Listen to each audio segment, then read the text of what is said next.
The crack of her father's fist against the table echoed through the dusty Wyoming ranch house as Amelia Cross heard the words that shattered her world. "You'll marry Harrison Blackwood next month. 40 acres of water rights depend on it." At 20 years old, she'd been sold like livestock to save a dying ranch. But when a mysterious cowboy named Cole Maddox rode into town with an impossible offer of protection, everything changed. Stay with me to discover how one woman's courage rewrote her destiny. And comment your city below so I can see how far this story has traveled. The August sun bore down mercilessly on the Cross Ranch, turning the earth to powder and the sky to burnished brass. Amelia Cross stood in the doorway of the barn, her calloused hands gripping a pitchfork as she watched the last of their cattle huddle around the nearly empty water trough. 3 years of drought had brought them to this, to the edge of ruin, where desperate men made desperate choices. "Amelia," her father's voice cracked like a whip across the yard. "Get to the house. Now." Samuel Cross was not a man who repeated himself. Amelia set down the pitchfork, wiped her hands on her worn denim skirt, and made her way across the scorched earth. Her boots kicked up small clouds of dust with each step, and she could taste the grit on her lips.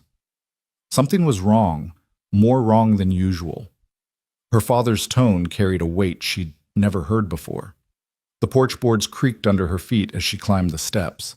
Through the screen door, she could see 2 figures in the parlor, her father and a man she recognized but had never properly met.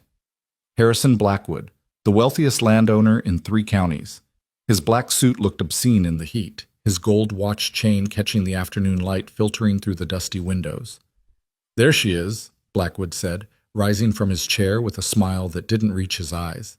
He was perhaps 45 with steel-gray hair and the soft look of a man who hadn't worked with his hands in decades. "Miss Cross, you're even lovelier than I remembered." Amelia's skin crawled.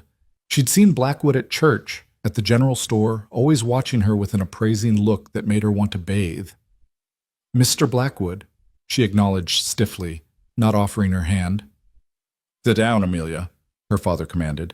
His face was haggard, deep lines carved by worry and sun. The drought had aged him 10 years in 3. She remained standing. "What's this about, Pa?" Samuel Cross couldn't meet her eyes. He stared at his weathered hands, folded on the table like he was praying.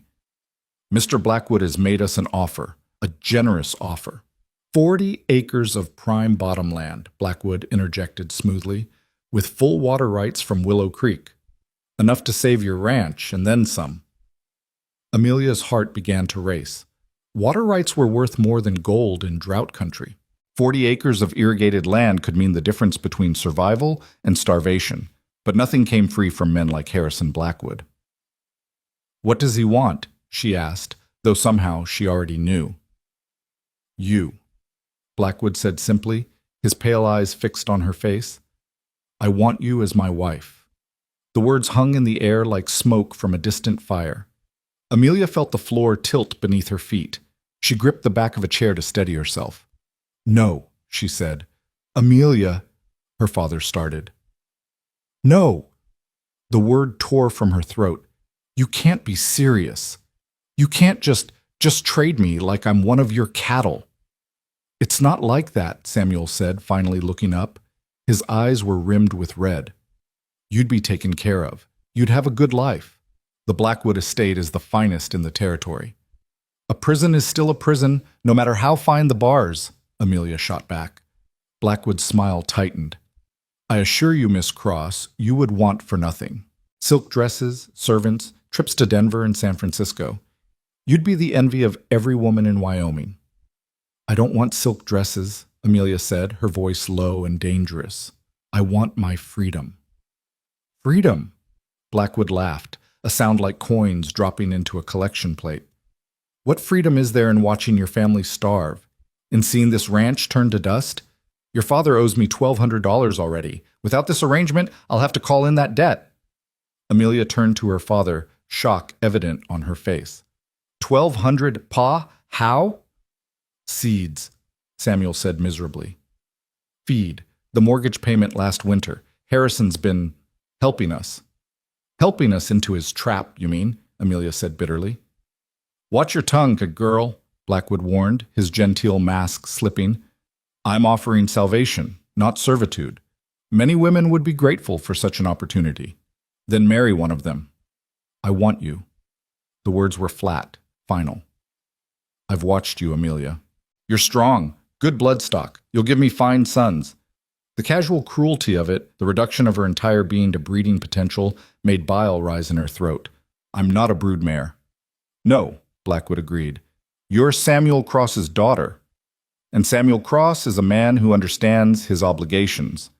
He turned to her father. Don't you, Samuel? Her father's shoulders sagged in defeat. The wedding will be next month, he said quietly, after the harvest. Pa, no! Amelia grabbed his arm. You can't do this. Mama would never. Your mama's dead, Samuel roared, jerking away from her. She's been dead 2 years, and she's not coming back to save us. This is the real world, Amelia. This is survival. This is cowardice, she spat. The slap came so fast she didn't see it. Her father's hand cracked across her cheek, sending her stumbling. She pressed her palm to her burning face, tears she refused to shed burning behind her eyes. Samuel stood frozen, looking at his hand as if it belonged to someone else. Amelia, Don't. She straightened, squaring her shoulders. You've made your choice. You've sold me to pay your debts, but you haven't sold my soul. Not yet. She turned and walked to the door, her spine straight despite the trembling in her legs. Where are you going? Blackwood called after her. To say goodbye to my mother's grave, she said without turning, while I still can. The screen door slammed behind her and she broke into a run. She ran past the barn, past the empty corrals, past the dying vegetable garden her mother had once tended with such care. She ran until her lungs burned and her legs gave out, collapsing beside the small headstone that marked Elizabeth Cross's resting place. Mama, she whispered to the stone, what do I do? The wind offered no answers, only dust and silence. That night, dinner was a torture of unspoken words. Her younger brother, Thomas, just 16, kept looking between Amelia and their father with confused, worried eyes. He knew something was wrong, but not what. Their father had sworn her to silence until the proper arrangements were made. Amelia, pass the biscuits, Samuel said, his voice carefully neutral. She passed them without a word, without looking at him. Her cheeks still stung, but not as much as the betrayal. Storm coming in, Thomas offered, trying to break the tension. Saw clouds building to the west. Maybe we'll finally get some rain. Maybe, Samuel said. Won't matter, Amelia said quietly. Not anymore. Thomas frowned. What do you mean? Rain could save us. Nothing can save us, she said, standing abruptly. We're already lost. She left her plate untouched and retreated to her small room. From her window, she could indeed see storm clouds massing on the horizon, their bellies dark with promise. But storms could bring destruction as easily as salvation. She'd learned that lesson today. A soft knock interrupted her thoughts. Amelia? Thomas's voice was uncertain. Can I come in? Yes. Her brother entered, his gangly frame filling the doorway. In the lamplight, she could see their mother in his features, the same gentle eyes, the same determined chin. What's going on? He asked. Pa looks like he's aged 10 years since this morning, and you look like you're planning to murder someone. Maybe I am, she said darkly. Thomas sat on the edge of her bed. Talk to me. She wanted to. God, how she wanted to pour out the whole ugly truth. But looking at his young face, still hopeful despite everything, she couldn't bear to be the one to destroy his innocence. Pa made a deal, she said carefully, to save the ranch. What kind of deal? The kind that costs more than money. Understanding dawned in his eyes. Blackwood. I saw his carriage, his hands clenched into fists. What does he want? What do you think? Thomas jumped to his feet. He can't. Pa wouldn't. Pa would and did. She caught his arm before he could storm out. Don't. It's done. It's not done until you say I do. And if I don't, we lose everything. The ranch, the house, the land Grandpa homesteaded, and Blackwood will make sure Pa goes to prison for his debts. She released him, sinking onto the bed. I'm trapped, Thomas. Her brother sat beside her, his shoulder touching hers. We could run. Tonight. Take the horses and just go. Where? With what money? And what about Pa? Pa sold you, Thomas said bitterly. He made his choice. He's still our father. And he's broken. The drought, Mama's death, the debts, they've broken him. That's no excuse. No, she agreed. It's not. They sat in silence as the storm drew closer, thunder rumbling like distant drums. Finally, Thomas spoke again. What are you going to do? I don't know, she admitted. Pray for a miracle, I suppose. Miracles are in short supply in Wyoming, Thomas said. Then I'll pray for a disaster. A flood, a fire, something, anything to change the game. Lightning flashed, illuminating her room in stark white light. For a moment she thought she saw her mother's face in the window's reflection, but it was only her own, aged by grief and worry. The next morning brought no rain, only wind that drove dust through every crack and crevice. Amelia rose before dawn, unable to sleep, and went about her chores mechanically. The cattle needed tending, water needed hauling, and life, cruel as it was, went on.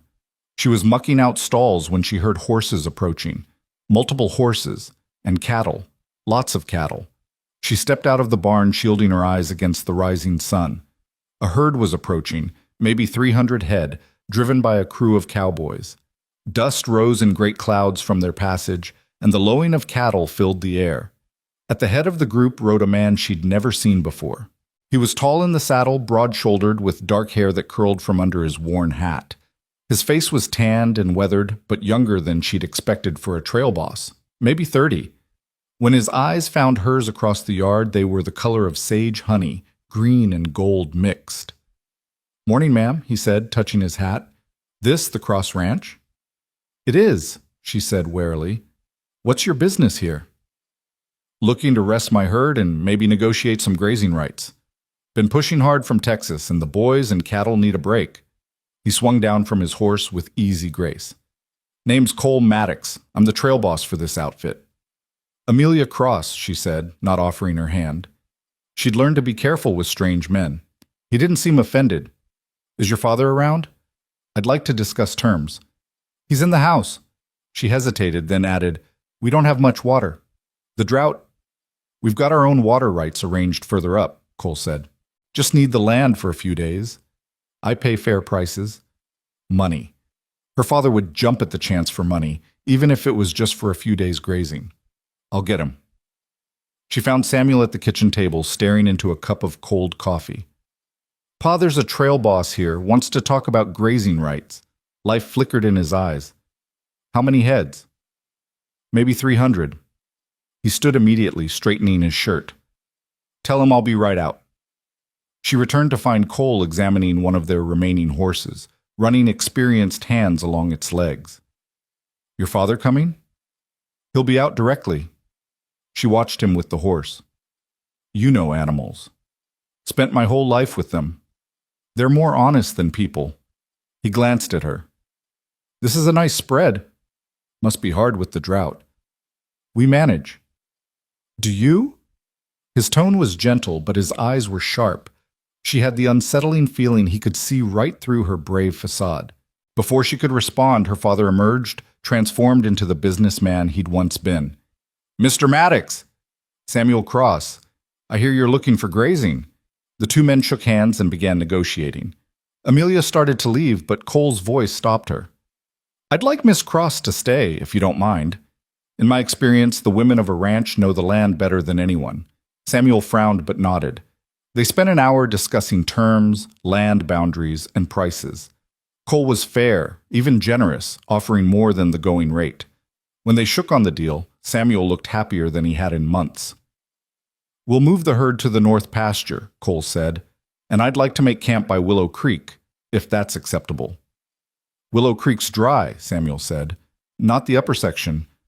I scouted it yesterday. Cole's eyes flicked to Amelia. Water always finds a way, even in drought. You just have to know where to look. That evening, Amelia found herself drawn to the cowboys' camp. She told herself she was just being a good host, checking on their guests, but truthfully, she was restless. The walls of the house felt like they were closing in, and every room held reminders of her impending fate. The cowboys had made a comfortable camp, with a large fire and the smell of beans and beef filling the air. They were a mixed bunch: white, Mexican, even a freed slave named Jonas, who played the harmonica beautifully. They welcomed her warmly, offering her coffee and a seat by the fire. "Where's Mr. Maddox?" she asked, accepting the tin cup gratefully. "Boss is checking the remuda," a young cowboy named Will said. "He'll be back directly." "You hungry, Miss Cross?" Cookie made extra. She realized she hadn't eaten all day. "Thank you, yes." The cook, a grizzled older man everyone called Cookie, handed her a plate of beans, beef, and cornbread. "Eat up, girl. You're too thin. Wind could blow you away." She ate gratefully, listening to the cowboys' stories and songs. For a moment, she could almost forget her troubles. These men were free, going where they pleased, answering to no one but their boss and their consciences. "Miss Cross," Cole's voice came from behind her. "Glad you joined us." He settled beside her, maintaining a respectful distance. Up close, she could see the fine lines around his eyes, the scar on his jaw, the calluses on his hands. This was a man who'd earned everything he had. "Your men seem happy," she observed. "I treat them fair. They return the favor." He studied her in the firelight. "You don't look happy, if you don't mind me saying. What makes you think I'm unhappy?" "The way you looked at our horses today, like you were planning an escape." She stiffened. "That's presumptuous." "Maybe." He sipped his coffee. "But I've seen that look before. Had it myself, once upon a time." "And did you?" "Escape?" "Every day." He gestured to the open plains. "This is my escape. No walls, no chains, just sky and possibility." "Must be nice," she said bitterly, then caught herself. "I'm sorry. That was rude." "Truth isn't rude, it's just truth." He was quiet for a moment. "I heard talk in town about you and Harrison Blackwood." Her stomach clenched. "Talk travels fast. He's not a good man, Miss Cross. Good men are in short supply." "Maybe. But bad men are worse than no men at all." She looked at him sharply. "You don't know anything about it." "I know Blackwood had a wife before. A young thing from Denver. She died." "People die." "They do. But they don't usually die with bruises around their throat." Amelia's blood ran cold. "What are you saying?" "I'm saying nothing that wasn't whispered in a dozen towns. But whispers don't make proof, and Blackwood's money buys a lot of silence." She set down her plate, her appetite gone. "Why are you telling me this?" "Because I think you deserve to know what you're walking into." He paused. "And because I might have another option for you." Her heart skipped. "What kind of option?" Cole stood, offering her his hand. "Walk with me. Away from the fire. This isn't a conversation for public ears." She hesitated, then took his hand. His grip was firm, calloused, warm. He led her to the edge of the camp where the firelight barely reached. The stars were brilliant overhead, undimmed by city lights. "I need a wife," he said bluntly. She jerked her hand away. "You're no different than—" "Let me finish," he said calmly. "I need a wife on paper. Legal protection. There's a widow in Montana claiming I promised to marry her. I didn't, but she's got influence, and she's making trouble for my business. A wife would end her claims. So you want to use me?" "I want to offer you a business arrangement, a marriage in name only. You'd have your freedom, a place at my ranch in Montana, honest work if you want it. I wouldn't expect anything from you. No obligations in the bedroom, no servitude, just a legal document and mutual benefit." Amelia's mind raced. "What's to stop you from changing your mind? Once we're married, you'd own me just like Blackwood would. I'd sign a separate contract, guaranteeing your freedom, your right to leave after 1 year if you choose, and a settlement of $500. Why would you do that?" "Because I've been where you are. Trapped, desperate, with no good choices." His voice carried old pain. "My father tried to sell me too, in a way.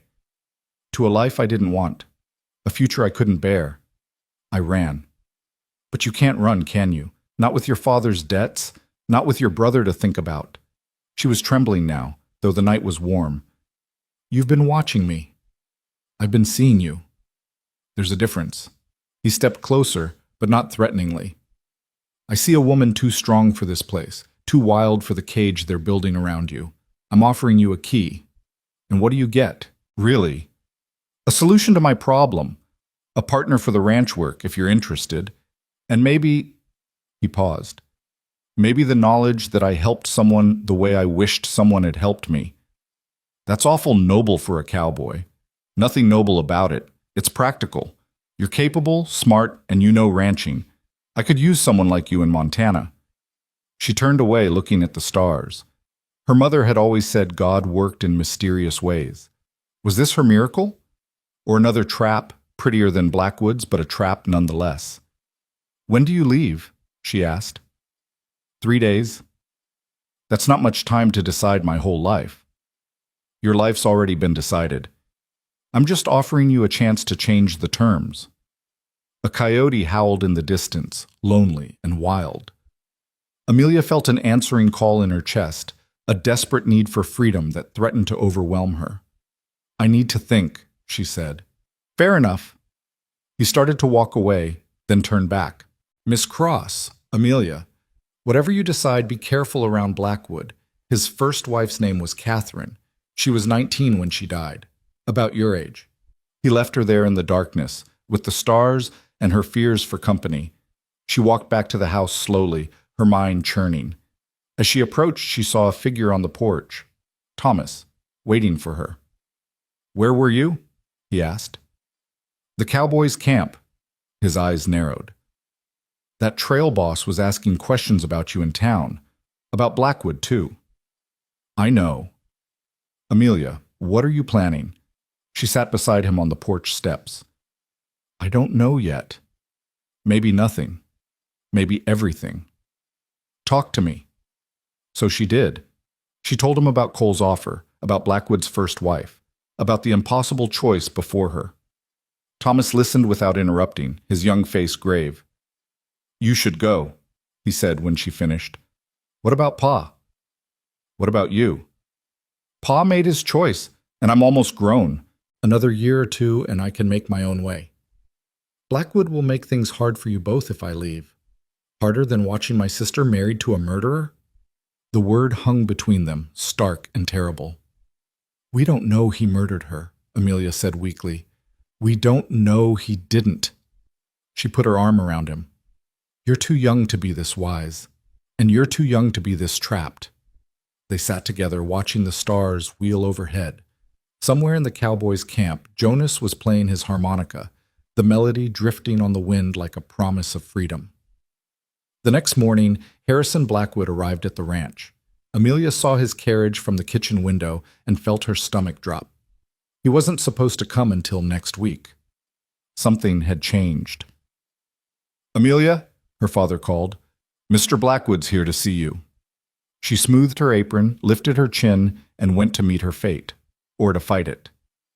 Blackwood was in the parlor, immaculate despite the dust and heat. His pale eyes found her immediately, traveling down her body in a way that made her skin crawl. My dear, he said, rising, you're looking lovely. Mr. Blackwood. She didn't offer her hand or a smile. I've come with good news. I've managed to move our wedding up. This Sunday. What? The word exploded from her. That's in 4 days. Yes, the circuit preacher will be in town. It seemed Providence. His smile was cold. Unless you have some objection. She looked at her father, who wouldn't meet her eyes. Pa? It's for the best, Amelia. Sooner it's done, sooner we can all move forward. Sooner you get your water rights, you mean, she said bitterly. Blackwood's expression hardened. I'd watch your tongue, my dear. It's an unbecoming trait in a wife. I'm not your wife yet. Yet. He stepped closer. I've been patient, Amelia. Very patient. But my patience has limits. Your father owes me a great deal of money. Money I could call in today if I chose. Sheriff Morrison is a friend of mine. He'd have no choice but to arrest your father for debt. You wouldn't I? His hand reached out to touch her cheek. She jerked away. I'm offering you comfort, security, position. Many women would be grateful. Then marry them. His hand shot out, grabbing her wrist. Not hard enough to bruise, but firm enough to demonstrate his strength. I want you. Your spirit needs breaking, yes, but that will come with time. Catherine was stubborn too, at first. What happened to Catherine? She asked, her voice barely a whisper. His grip tightened. She learned her place. Unfortunately, she was fragile. Weak lungs, the doctor said. Such a tragedy when she passed. You killed her. The words were out before she could stop them. Blackwood's face went white, then red. Careful, he said, his voice deadly quiet. Very careful, Miss Cross. Slander is a serious crime, and accidents happen on ranches all the time. Your brother, for instance. So young, working with such dangerous animals. The threat was clear. Submit, or Thomas would pay the price. I understand, she said numbly. Good. He released her wrist. I'll send a carriage for you Sunday morning. Wear something pretty. He turned to her father. Samuel, I trust you'll have her ready. Yes, Mr. Blackwood. After he left, Amelia stood frozen in the parlor. Her father started to speak, but she walked past him, out the door, across the yard to the Cowboys' camp. Cole was working with a young horse, speaking to it softly as he ran his hands along its flanks. He looked up as she approached, saw her face, and immediately handed the horse's lead to Will. What happened? He asked. The wedding's been moved to Sunday. His jaw tightened. That's sudden. He threatened Thomas. If I don't marry him, if I try to run, he'll hurt my brother. Cole was quiet for a moment. Then we'll have to be smarter. We? My offer stands, but we'll need to move fast. He called over Jonas. Can you and Will be ready to ride out tonight? Sure, boss. Where we heading? Cottonwood Springs. Need you to file some papers and wait for us there. Jonas nodded and moved off. Cole turned back to Amelia. Can you be ready to leave before dawn? Cole, he'll come after us. He'll hurt Thomas. Not if we do this right. He pulled a piece of paper from his vest. This is a bill of sale. For your father's debt to Blackwood. She stared at it. How did you... I bought it from him this morning. Told him I was interested in acquiring land around here, wanted to clear any liens first. He was happy to sell for cash. But that's $1,200. $1,500, actually. He charges interest. Cole handed her the paper. Your father doesn't owe Blackwood anything anymore. He owes me. And I'm forgiving the debt as a wedding present. She couldn't breathe. Why would you do this? Because I can. Because it's right. And because, he paused, because everyone deserves a chance at freedom. I can't accept this. It's too much. It's already done.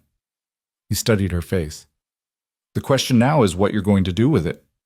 She looked at the paper, at the official seal, at Blackwood's signature. Her father was free, which meant Thomas was safe, which meant... Before dawn? She asked. Before dawn. Pack light. Only what you can carry on horseback. What about the ceremony? Jonas and Will are riding ahead to arrange things. There's a judge in Cottonwood Springs who owes me a favor. We'll be married by tomorrow night before Blackwood even knows you're gone. And when he finds out, you'll be my wife. Legally, he can't touch you without going through me. You'd protect me? With my life, Cole said simply. That's what marriage means to me, even a marriage of convenience.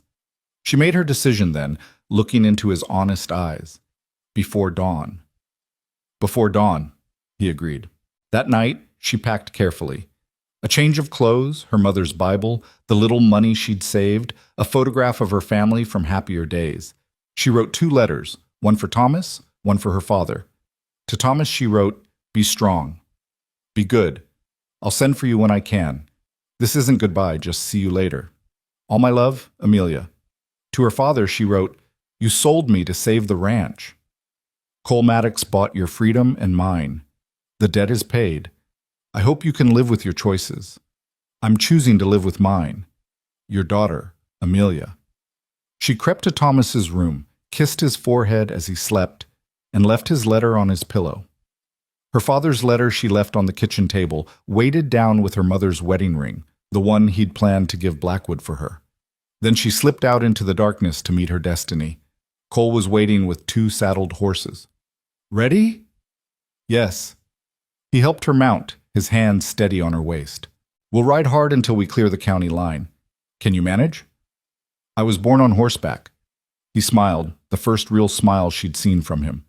"Then let's ride." They rode through the darkness, the stars their only witness. Behind them, the Cross Ranch disappeared into shadow. Ahead, the horizon stretched endless and full of possibility. As the first pale light of dawn touched the sky, they stopped to rest the horses. Amelia looked back the way they'd come, then forward to where they were going. "No regrets?" Cole asked. "None," she said, and meant it. "Good." He mounted his horse again.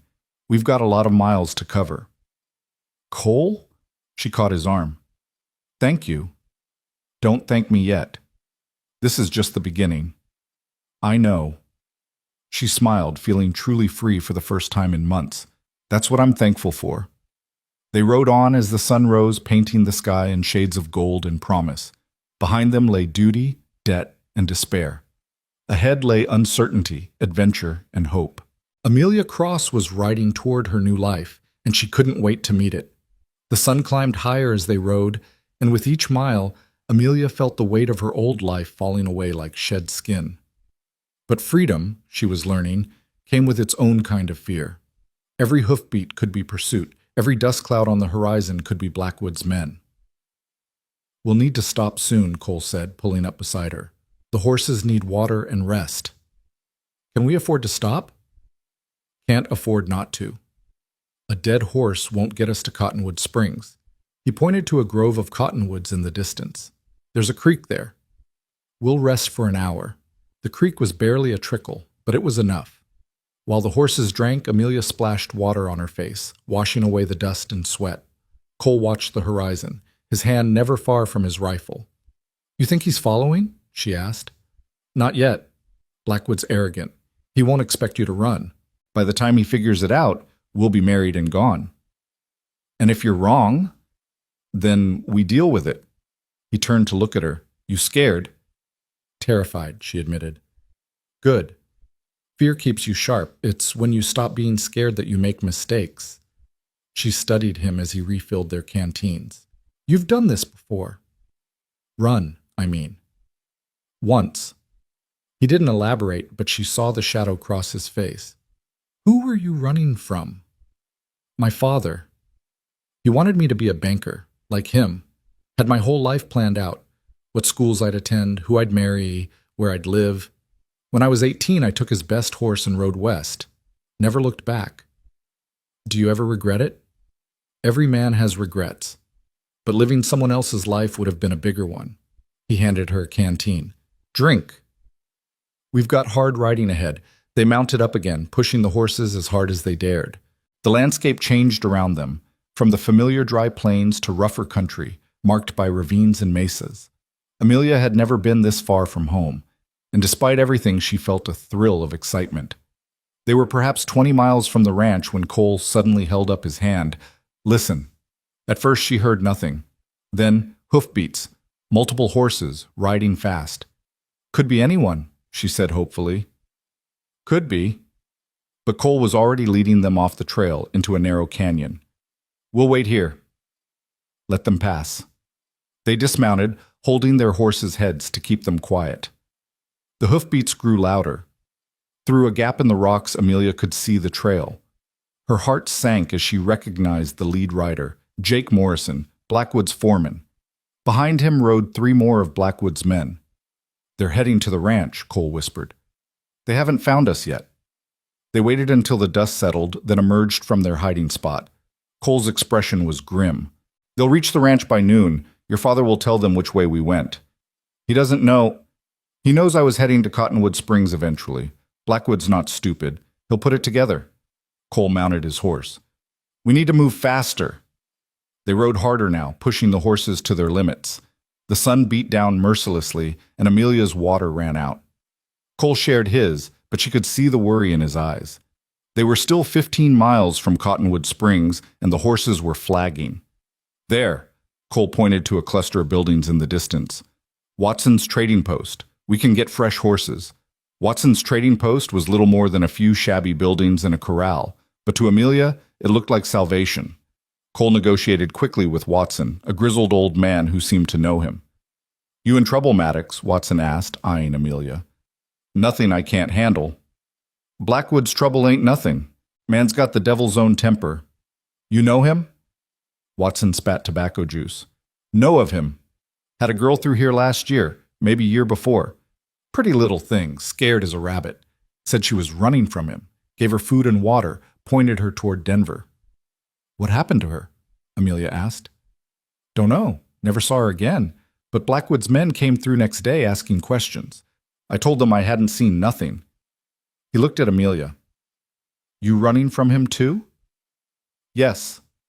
Watson nodded. "Take the bay mare and the roan. They're my fastest. And take the back trail through Devil's Canyon. It's rough, but it'll cut 5 miles off your journey." "We're obliged," Cole said, paying him generously. "Don't be obliged. Just don't tell him I helped you." They switched horses quickly, Amelia's legs trembling as she mounted the fresh mare. The back trail Watson had indicated was barely visible, winding between towering red rocks. "Can you handle rough terrain?" Cole asked. "I told you, I was born on horseback." "Then let's ride." Devil's Canyon lived up to its name.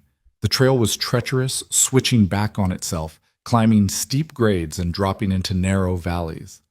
More than once, Amelia's heart jumped to her throat as her horse's hooves skidded on loose rock. But Cole was always there, steady and sure, guiding them through. They were halfway through the canyon when they heard it, gunshots, echoing off the canyon walls. "That's from Watson's place," Cole said grimly. "You think—" Blackwood's men found him. "Come on." They pushed harder, the horses lathered with sweat. The sun was beginning to sink toward the horizon when they finally saw Cottonwood Springs spread out below them. It was bigger than Amelia had expected, a proper town with a main street, shops, and a church steeple rising above it all. "Almost there," Cole said. "Jonas and Will should be at the Cattleman's Hotel." They rode down Main Street, drawing curious looks from townspeople. Amelia was suddenly conscious of her appearance, dusty, windblown, wearing men's trousers she'd changed into for riding. Not exactly how she'd pictured arriving for her wedding. The Cattleman's Hotel was a 2-story building with a wide porch. Jonas was waiting outside, relief evident on his face when he saw them. "Boss?" We were getting worried. "Any trouble?" Cole asked, dismounting. "No, sir. Got everything arranged. Judge Harriman will perform the ceremony whenever you're ready." "Good. Take the horses to the livery. Make sure they're well cared for." Cole helped Amelia down, his hands lingering on her waist for a moment. "You need rest, food. I need to know Thomas is safe. Jonas, send a telegram to the Cross Ranch. Ask after Thomas Cross's welfare. Don't mention our location." "Yes, sir." Cole led her into the hotel. The proprietress, a motherly woman named Mrs. Daniels, took one look at Amelia and clucked her tongue. "Poor dear, you look exhausted. Come on, I'll draw you a bath. Cole Maddox, you should be ashamed making a lady ride like that." "It was necessary, Mrs. Daniels. Men always think everything's necessary." "Come along, dear." Amelia followed Mrs. Daniels upstairs to a clean, simple room. A few minutes later, 2 boys appeared carrying a copper tub and buckets of hot water. When Amelia sank into the bath, she nearly wept with relief. Mrs. Daniels had laid out a clean dress on the bed, simple blue cotton, but clean and properly fitted. "It was my daughter's," she explained. "She's married now, living in California. It should fit you well enough." "Thank you. You're very kind." "Cole Maddox is a good man," Mrs. Daniels said, settling into a chair. "Known him for years. He brings his herds through regular, always treats his men fair, pays his bills, never causes trouble." "How well do you know him?" "Well enough to know he's nothing like Harrison Blackwood, if that's what you're asking." Amelia looked up sharply. "You know about—" "Dear, everyone in 3 counties knows Harrison Blackwood's reputation. And when Cole Maddox rides in with a scared young woman asking for Judge Harriman, it doesn't take much to figure out what's happening." Do you think Blackwood will come here? Probably. But Judge Harriman's as honest as they come, and once you're married legal, there's nothing Blackwood can do. Amelia sank deeper into the water. Marriage. In a few hours, she'd be married to a man she'd known for all of 3 days. True, he'd shown her more kindness in those 3 days than her own father had in months, but still. Having second thoughts? Mrs. Daniels asked gently. Is it that obvious? Every bride has doubts, even those marrying for love. This isn't love. It's a business arrangement. Mrs. Daniels raised an eyebrow. Is it now? Well, I've seen plenty of business arrangements in my time. Don't usually involve men spending $1,500 to free a woman from debt. He told you. Cole didn't have to tell me anything. His actions speak loud enough. She stood. I'll leave you to finish your bath. But let me tell you something, dear. Love comes in many forms. Sometimes it starts with respect and grows from there. And sometimes the best marriages are the ones where both people choose each other, not for passion or property, but for partnership. After Mrs. Daniels left, Amelia finished her bath and dressed carefully. The blue dress fit well, making her look respectable, even pretty. She braided her hair and pinned it up, then studied herself in the mirror. She barely recognized the woman looking back, older somehow, marked by the choices she'd made. A knock at the door interrupted her thoughts. Miss Cross? It's Cole. She opened the door to find him transformed. He'd bathed and shaved, wearing a clean white shirt and black vest. His hair was still damp, curling slightly at his collar. For the first time, she realized he was genuinely handsome. You clean up well, she said. So do you. He offered her his arm. Judge Harriman's waiting, but if you've changed your mind, I haven't. You sure? Once this is done, there's no going back. She thought of Blackwood's cold eyes, of her father's betrayal, of Thomas's worried face. Then she looked at Cole. Steady, honest Cole, who'd risked everything for a woman he barely knew. I'm sure. They walked to the courthouse together, drawing stares from passers-by. Jonas and Will were waiting outside the judge's chambers, dressed in their best clothes. Witnesses, Cole explained. We need 2. Judge Harriman was a distinguished older man with kind eyes and silver hair. He studied them both carefully. This marriage is of your own free will, Miss Cross? Yes, Your Honor. No one's forcing you? Threatening you? No, sir. Mr. Maddox has been nothing but honorable. The judge nodded. Very well. Let's proceed. The ceremony was simple, nothing like the elaborate wedding her mother had once dreamed of for her. No flowers, no music, no gathering of family and friends, just the legal words that would bind her to this man she barely knew. Do you, Cole Andrew Maddox, take this woman to be your lawfully wedded wife? I do. Do you, Amelia Rose Cross, take this man to be your lawfully wedded husband? She hesitated for just a moment, feeling the weight of the words. Then, I do. The rings? Cole produced 2 simple gold bands from his pocket. They're not much, he said apologetically. They're perfect, she said, meaning it. He slipped the ring onto her finger, his hands warm and steady. She did the same for him, surprised to find her hands weren't shaking. By the power vested in me by the state of Wyoming, I pronounce you husband and wife. You may kiss the bride. Cole leaned in, and for a moment, Amelia thought he would really kiss her, but he simply pressed his lips to her forehead, gentle and respectful. Congratulations, Mrs. Maddox, he whispered. Mrs. Maddox. She was no longer Amelia Cross. The thought was both terrifying and liberating. They signed the marriage certificate, Jonas and Will adding their signatures as witnesses. Judge Harriman handed her the document. Keep this safe, he advised. You may need it. They were walking back to the hotel when they heard the commotion. Horses, many of them, thundering down Main Street. Amelia's blood froze as she recognized the lead rider, Harrison Blackwood. He dismounted in a cloud of dust, his face twisted with rage. Amelia! Cole stepped in front of her. Mr. Blackwood. Get out of my way, Maddox. That woman is promised to me. That woman is my wife. Blackwood's face went purple. What? Cole pulled out the marriage certificate. Legally married, not an hour ago. Judge Harriman performed the ceremony. This is kidnapping. I'll have you arrested. On what grounds? My wife came with me willingly. We have witnesses. Sheriff Thompson, Cottonwood Springs lawman, approached warily. Is there a problem here? This man has stolen my fiancée, Blackwood snarled. She was never your fiancée, Cole said calmly. There was no formal engagement, no announcement, nothing but a verbal agreement between you and her father. An agreement that became void when I paid off Samuel Cross's debt to you. Blackwood's eyes narrowed. I have the bill of sale. You signed it yourself. Sheriff, I demand you arrest this man. Sheriff Thompson looked uncomfortable. On what charge, Mr. Blackwood? If they're legally married, then arrest her for breach of promise. Was there a written contract? No, but then I've got no grounds to arrest anyone. The sheriff turned to Amelia. Ma'am, did you marry this man of your own free will? Yes, Sheriff. Did anyone force or threaten you? No, Mr. Maddox has been a perfect gentleman. The sheriff nodded. Then, as far as the law is concerned, there's no crime here. Mr. Blackwood, I suggest you head on home. Blackwood's hand went to his gun.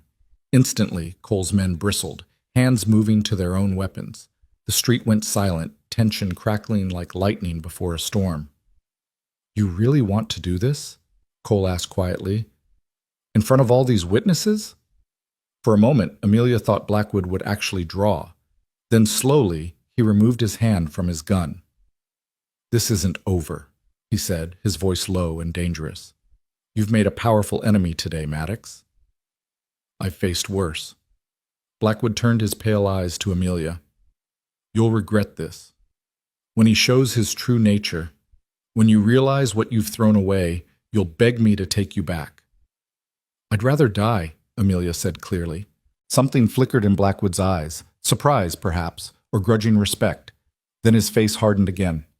We'll see about that. He mounted his horse. Come on, boys. We're done here. They watched him ride away, dust swirling in his wake. Only when he was out of sight did Amelia realize she'd been holding her breath. You all right? Cole asked. Yes. She was surprised to find it was true. Yes, I am. That night, they had dinner in the hotel dining room. It was surreal, sitting across from her new husband, wearing a wedding ring, being called Mrs. Maddox by the waitress. We'll leave at first light, Cole said. The herd's ready to move, and I want to put distance between us and Blackwood. You think he'll follow? No, he's angry, but he's also practical. He can't force you to marry him now, and killing me would only land him in prison. He'll find another young woman to torment. The casual way he said it made her stomach turn. Someone should stop him. Someone should, but that someone isn't us. We've got our own lives to live. After dinner, they stood awkwardly in the hallway outside their rooms. Cole had booked 2 separate rooms, as promised. Thank you, Amelia said, for everything, for keeping your word about the sleeping arrangements. I meant what I said. This marriage is whatever you want it to be. Business partners, friends, or more, if that ever changes. But that's your choice to make. What if it never changes? Then we'll be the best business partners in Montana, he smiled. Good night, Amelia. Good night, Cole. She lay in bed that night, staring at the ceiling, processing everything that had happened. 3 days ago, she'd been a rancher's daughter, promised to a monster. Now she was a married woman, heading to Montana with a man who'd shown her more kindness than she'd ever dared hope for. A soft knock interrupted her thoughts. Amelia? It's Jonas. Got a telegram reply. She opened the door, took the telegram with trembling hands. Thomas safe. Angry but resigned. Blackwood gone. Be happy, sister. Love, T.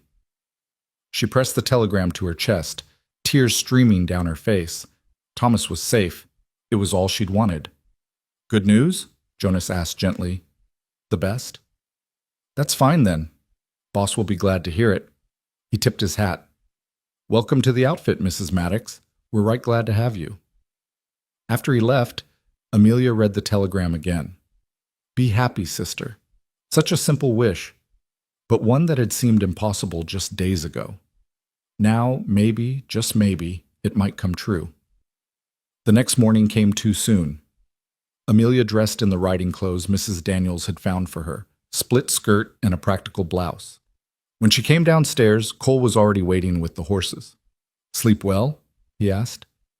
"Better than I have in months." "Good. We've got a long ride ahead." The herd was waiting outside town, the cowboys ready to move. They greeted Amelia warmly, tipping their hats and calling her ma'am with newfound respect. "Where exactly are we going?" she asked Cole as they rode.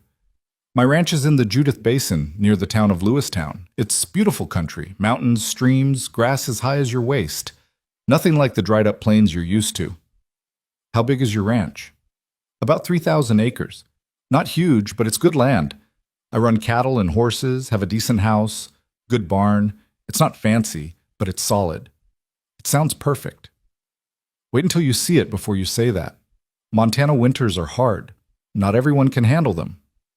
"I can handle anything that doesn't involve marrying Harrison Blackwood." He laughed, the sound rich and warm. "Fair point." They traveled for days, the herd moving slowly but steadily north. Amelia learned the rhythms of trail life: early mornings, long days in the saddle, evenings around the campfire. The cowboys accepted her readily, especially after she proved she could ride and work as hard as any of them. Cookie took her under his wing, teaching her how to cook for a crew over an open fire. "Secret's in the seasoning," he said, showing her how to make biscuits in a Dutch oven. "And never let them complain. They get what they get." Will, the youngest cowboy, barely 18, developed an obvious crush on her, blushing whenever she spoke to him. The others teased him mercilessly, but gently. "Leave the boy alone," Cole said one night after Will had stammered through asking Amelia if she needed anything for the 10th time. "We were all young once." "You're not exactly old now," she pointed out. 32 feels ancient some days." "Why haven't you married before now?" she asked, then caught herself. "I'm sorry, that's personal." "It's a fair question. You're my wife. You have a right to know." He poked at the fire with a stick. "I was engaged once, Sarah. She was the daughter of a neighboring rancher, pretty, sweet, everything a man could want." "What happened?" "She met a banker from Denver. Decided she preferred city life to ranch life. Can't say I blame her. It's not an easy life." "Do you still love her?" "No. Haven't for years, but it taught me something. I'd rather be alone than with someone who doesn't want the same life I do." "And what life is that?" "Freedom, hard work, honest living, building something with my own hands." He looked at her. "What about you?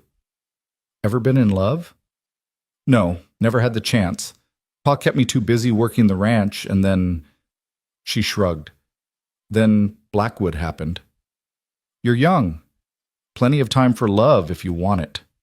She looked at him across the fire, this man who'd saved her, married her, but never touched her beyond what propriety demanded. "What if I don't know what I want?" "Then you've got time to figure it out. That's what freedom means." That night, she lay in her bedroll looking up at the stars. Around her, she could hear the soft sounds of the camp: horses shifting, men snoring, the crackle of the dying fire. She felt safe for the first time in months. No, more than safe. She felt hopeful. They were a week into the journey when trouble found them. Amelia was riding point with Cole, watching for good grazing when she saw the riders approaching. Her heart sank as she recognized Jake Morrison, Blackwood's foreman. "Company," she told Cole quietly. He followed her gaze, his jaw tightening. "How many?" 6, maybe 7. "Get back to the herd. Tell Jonas to get the men ready." "I'm staying with you." "Amelia, I'm your wife." "My place is beside you." He looked like he wanted to argue, then nodded. "Stay behind me. If shooting starts, ride for cover." Morrison and his men stopped 20 feet away. "Maddox. Morrison, you're a long way from home." "Mister." "Blackwood wanted me to deliver a message." "I'm listening." Morrison's eyes flicked to Amelia. "He's willing to pay. $10,000 for an annulment. You keep 5,000, the lady gets 5,000, everyone walks away happy." "Not interested." "That's a lot of money." Not enough. 20,000. Cole laughed. Morrison, you could offer me all the gold in California, and the answer would still be no. The lady is my wife. That's the end of it. Morrison's face hardened. Mr. Blackwood doesn't like being told no. Then he's going to have to learn. This is your last chance, Maddox. Take the money and walk away. Or what? You'll shoot me in front of my entire crew? Kill my wife? That's murder, Morrison. Even Blackwood's money can't buy his way out of that. Morrison was quiet for a moment, calculating. Then he smiled, cold and mean. Maybe not today. But accidents happen on the trail. Indians, rustlers, stampedes. A lot of ways for a man to die out here. That a threat? That's a promise. Cole's hand moved to his gun. Then let me make you a promise. You or any of Blackwood's men come near my wife or my crew, and I'll kill you. No warning, no mercy. I'll hunt you down like the dogs you are. The tension stretched taut. Amelia could feel the cowboys behind them, ready to fight. For a moment she thought Morrison would actually draw. Then one of Morrison's men spoke up. Jake, we're outnumbered. This ain't worth dying for. Morrison spat. This isn't over. Yes, Cole said firmly. It is. Tell Blackwood to find another woman to terrorize. This one's under my protection now. They watched Morrison and his men ride away. Only when they were out of sight did Amelia realize she'd been holding her breath. Will he really let it go? She asked. Blackwood? Eventually. He's proud, but he's also practical. There's no profit in pursuing this. But that night, Cole doubled the watch and kept his rifle close. Amelia noticed he positioned his bedroll between hers and the darkness beyond the firelight, protecting her, even in sleep. The next few days passed peacefully. They crossed into Colorado, the landscape changing from plains to foothills. The mountains rose in the distance, snow-capped and majestic. Amelia had never seen anything so beautiful. Wait until we get to Montana, Cole said, riding beside her. The Rockies there will take your breath away. I can't wait. He smiled at her enthusiasm. You're taking to this life well. It's freedom, she said simply.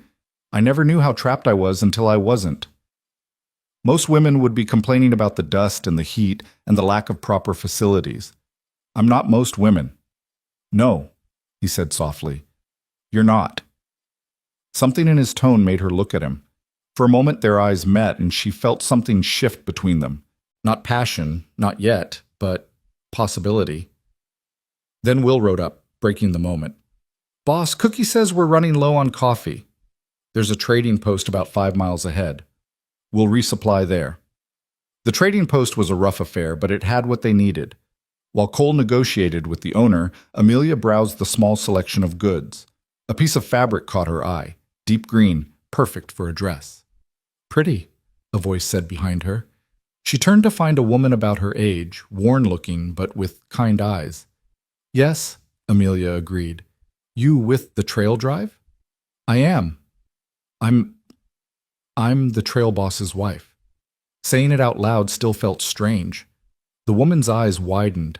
Cole Maddox got married? Well, I'll be. He always said he'd never marry again after Sarah. You know Cole?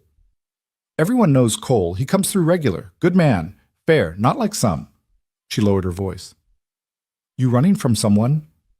Amelia hesitated, then nodded. Thought so. You've got that look. I had it too once. She squeezed Amelia's hand. You're safe with Cole. He's one of the good ones. That night, as they camped by a clear stream, Amelia found herself watching Cole as he moved around the camp, checking on the men, the horses, the cattle. He was good with the men, firm but fair. They respected him, would follow him anywhere. See something you like? Jonas asked, settling beside her with his harmonica. She blushed. Just thinking. He's a good man, the boss. Known him 5 years now, never seen him do a dishonest thing. Why do you ride for him? He gave me a job when no one else would. Black man, even a free one, has a hard time finding decent work. But Cole? He just asked if I could ride and rope. When I said yes, he hired me. Jonas started playing softly. He sees people for who they are, not what they look like or where they come from. Like taking in a runaway bride? Just like that. He smiled. You're good for him, you know. Haven't seen him smile this much in years.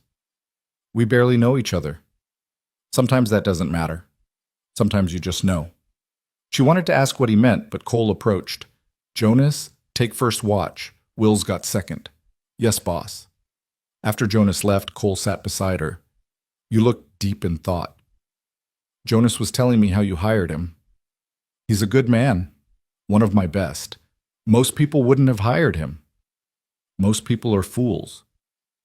He was quiet for a moment. My mother was Mexican. I know what it's like to be looked at differently, judged for something you can't control. I didn't know that. Not something I advertise. But in Texas, where I grew up, it mattered. Had to fight twice as hard to prove myself. Is that why you left? Partly. That and my father wanted me to pretend I was pure Spanish, not Mexican. Wanted me to deny half of who I was. He picked up a stick, broke it in half. I won't live a lie. Not for anyone. Is that why you helped me? Because you understand what it's like to be trapped? Maybe. Or maybe I just couldn't stand to see Blackwood win. She touched his hand lightly. Whatever the reason, thank you. He turned his hand over, capturing hers. You don't have to keep thanking me. Yes, I do. Until you really understand what you've done for me. They sat there, hands linked, watching the fire die down. It was such a simple thing, holding hands, but it felt like a promise, not of passion or forever, but of partnership, of two people choosing to face whatever came together. We should get some sleep, Cole said finally. Long day tomorrow. But he didn't let go of her hand immediately, and she didn't pull away. When they finally separated, going to their individual bedrolls, Amelia felt the loss of his warmth. She lay awake for a long time, thinking about this man she'd married. He was nothing like she'd expected. Gentler, deeper, more complex. He could have demanded his rights as her husband, but he hadn't. He could have taken Blackwood's money, but he'd refused. He could have been like every other man she'd known, taking what he wanted without regard for what she needed. Instead, he'd given her freedom. And in that freedom, she was beginning to discover something unexpected. The possibility of choosing him, not because she had to, but because she wanted to. The thought both thrilled and terrified her. The next morning brought trouble in the form of a summer storm. Amelia woke to the sound of thunder rolling across the plains like God's own fury. The cattle were restless, lowing nervously as lightning split the sky. Get up! Everyone up! Cole's voice cut through the noise. Storm's going to spook them! Amelia threw on her boots and jacket, rushing from her bedroll. The camp was chaos, cowboys running for their horses, Cookie frantically securing the chuck wagon. The wind whipped her hair across her face as she ran for her mare. Amelia, get to high ground, Cole shouted, already mounted. I can help. Not with this. If they stampede... His words were cut off by a lightning strike that hit too close, the crack of it deafening. The cattle bellowed in terror and began to run. Stampede! Will's voice was high with fear. The earth shook beneath thousands of hooves as the herd bolted into the darkness. Cowboys rode hard alongside them, trying to turn the leaders, to make them circle. It was dangerous work. One wrong move, one fallen horse, and a man would be trampled to death. Amelia ignored Cole's order and mounted her mare, riding hard toward the chaos. Through the rain and darkness, she could see a figure in trouble. Will, his horse stumbling, about to go down. Without thinking, she rode straight into the path of the stampede. The cattle were a wall of horns and hooves bearing down on them. She reached Will just as his horse fell, grabbing his arm and hauling him up behind her. Her mare, brave and sure-footed, danced between the charging cattle as Amelia guided her to safety. They made it to a rocky outcrop just as the last of the herd thundered past. Will was shaking, clinging to her. You saved my life, he gasped. You would have done the same, she said, though her own heart was racing. Cole found them there a few minutes later, his face white with fear and fury. What the hell were you thinking? I was thinking Will was about to die, she shot back. You could have been killed. But I wasn't. They glared at each other while Will slipped away, sensing this was not his fight. The rain poured down, plastering their clothes to their bodies, but neither moved. "You're my wife," Cole said finally, his voice rough. "My responsibility. I'm not your property." "That's not what I meant." "Then what did you mean?" He dismounted, stood before her in the rain. "I meant that if something happened to you, I'd never forgive myself." The anger drained from her as quickly as it had come. "Cole, you think this is just a business arrangement for me?" he asked. "You think I don't care what happens to you?" "I don't know what to think. You've been so careful, so proper. Because you asked me to be. Because you needed time, needed to trust me." He pulled her from the saddle, his hands on her waist. "But watching you ride into that stampede, thinking I might lose you—" He stopped, struggling for words. "What?" she whispered. "It made me realize I don't want a business arrangement. I don't want a marriage in name only." His hands came up to frame her face. "I want you, Amelia. Not because of any deal or debt, but because you're brave and strong and beautiful, and you make me feel alive in a way I haven't felt in years." She couldn't speak, couldn't breathe. The rain ran down their faces like tears. "But if you don't feel the same," he continued, "if you never feel the same, I'll honor our agreement. I'll never ask for more than you're willing to give." She thought of all the reasons she should step back, should maintain the safe distance between them. But standing there in the storm, with his hands gentle on her face and his eyes full of hope and fear, she realized she didn't want safe anymore. "Cole?" she said, and kissed him.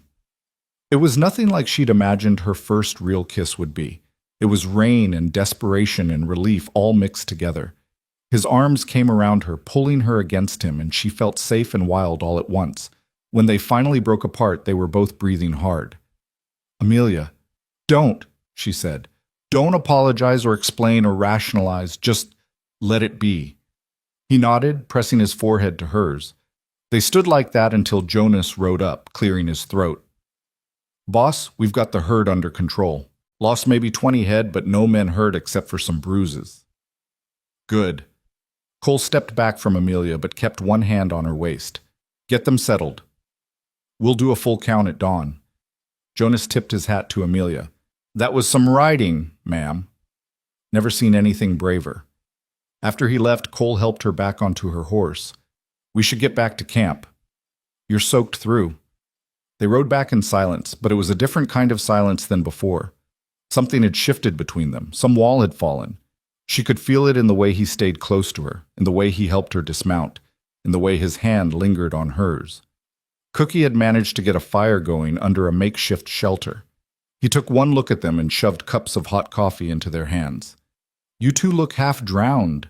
Get warm before you catch your death."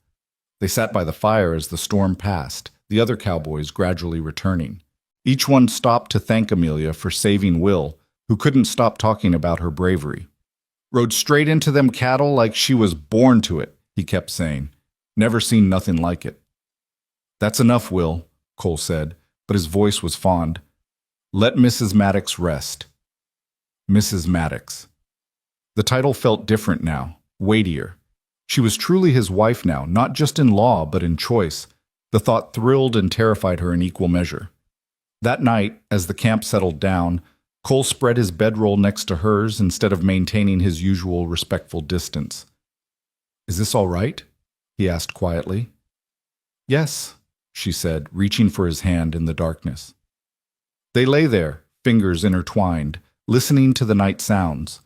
Neither pushed for more, content for now with this new closeness. But Amelia was acutely aware of him beside her, of his breathing, of the warmth radiating from his body. "Tell me about your ranch," she said softly. "What do you want to know?" "Everything." She could hear the smile in his voice. "It sits in a valley between two mountain ranges. There's a creek that runs right through the property, never runs dry. The house isn't much, 2 bedrooms, a kitchen, a parlor, but it's solid, built it myself with help from Jonas and some others. It sounds perfect. The winters are hard. Sometimes we get snowed in for weeks, and the nearest neighbor is 10 miles away." "Are you trying to scare me off?" "No, just want you to know what you're getting into." "I'm getting into a life I choose," she said firmly. "That's all that matters." He squeezed her hand. "There's something else." Something I should tell you." Her heart skipped. "What?" "The woman I mentioned, the widow who's been causing trouble. Her name's Margaret Spencer. Her husband was my business partner before he died. She claims he promised her his share of the ranch would go to her, but he actually willed it to me. She's been trying to contest it in court." "And she wants to marry you to solve the problem?" "That's her solution, yes. She's persistent." "What's she like?" "Beautiful. Wealthy. Used to get in her way." He paused. "Nothing like you." "Because I'm not beautiful."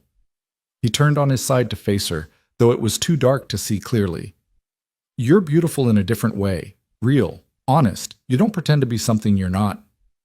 "I'm pretending to be a wife." "Are you?" "Still?"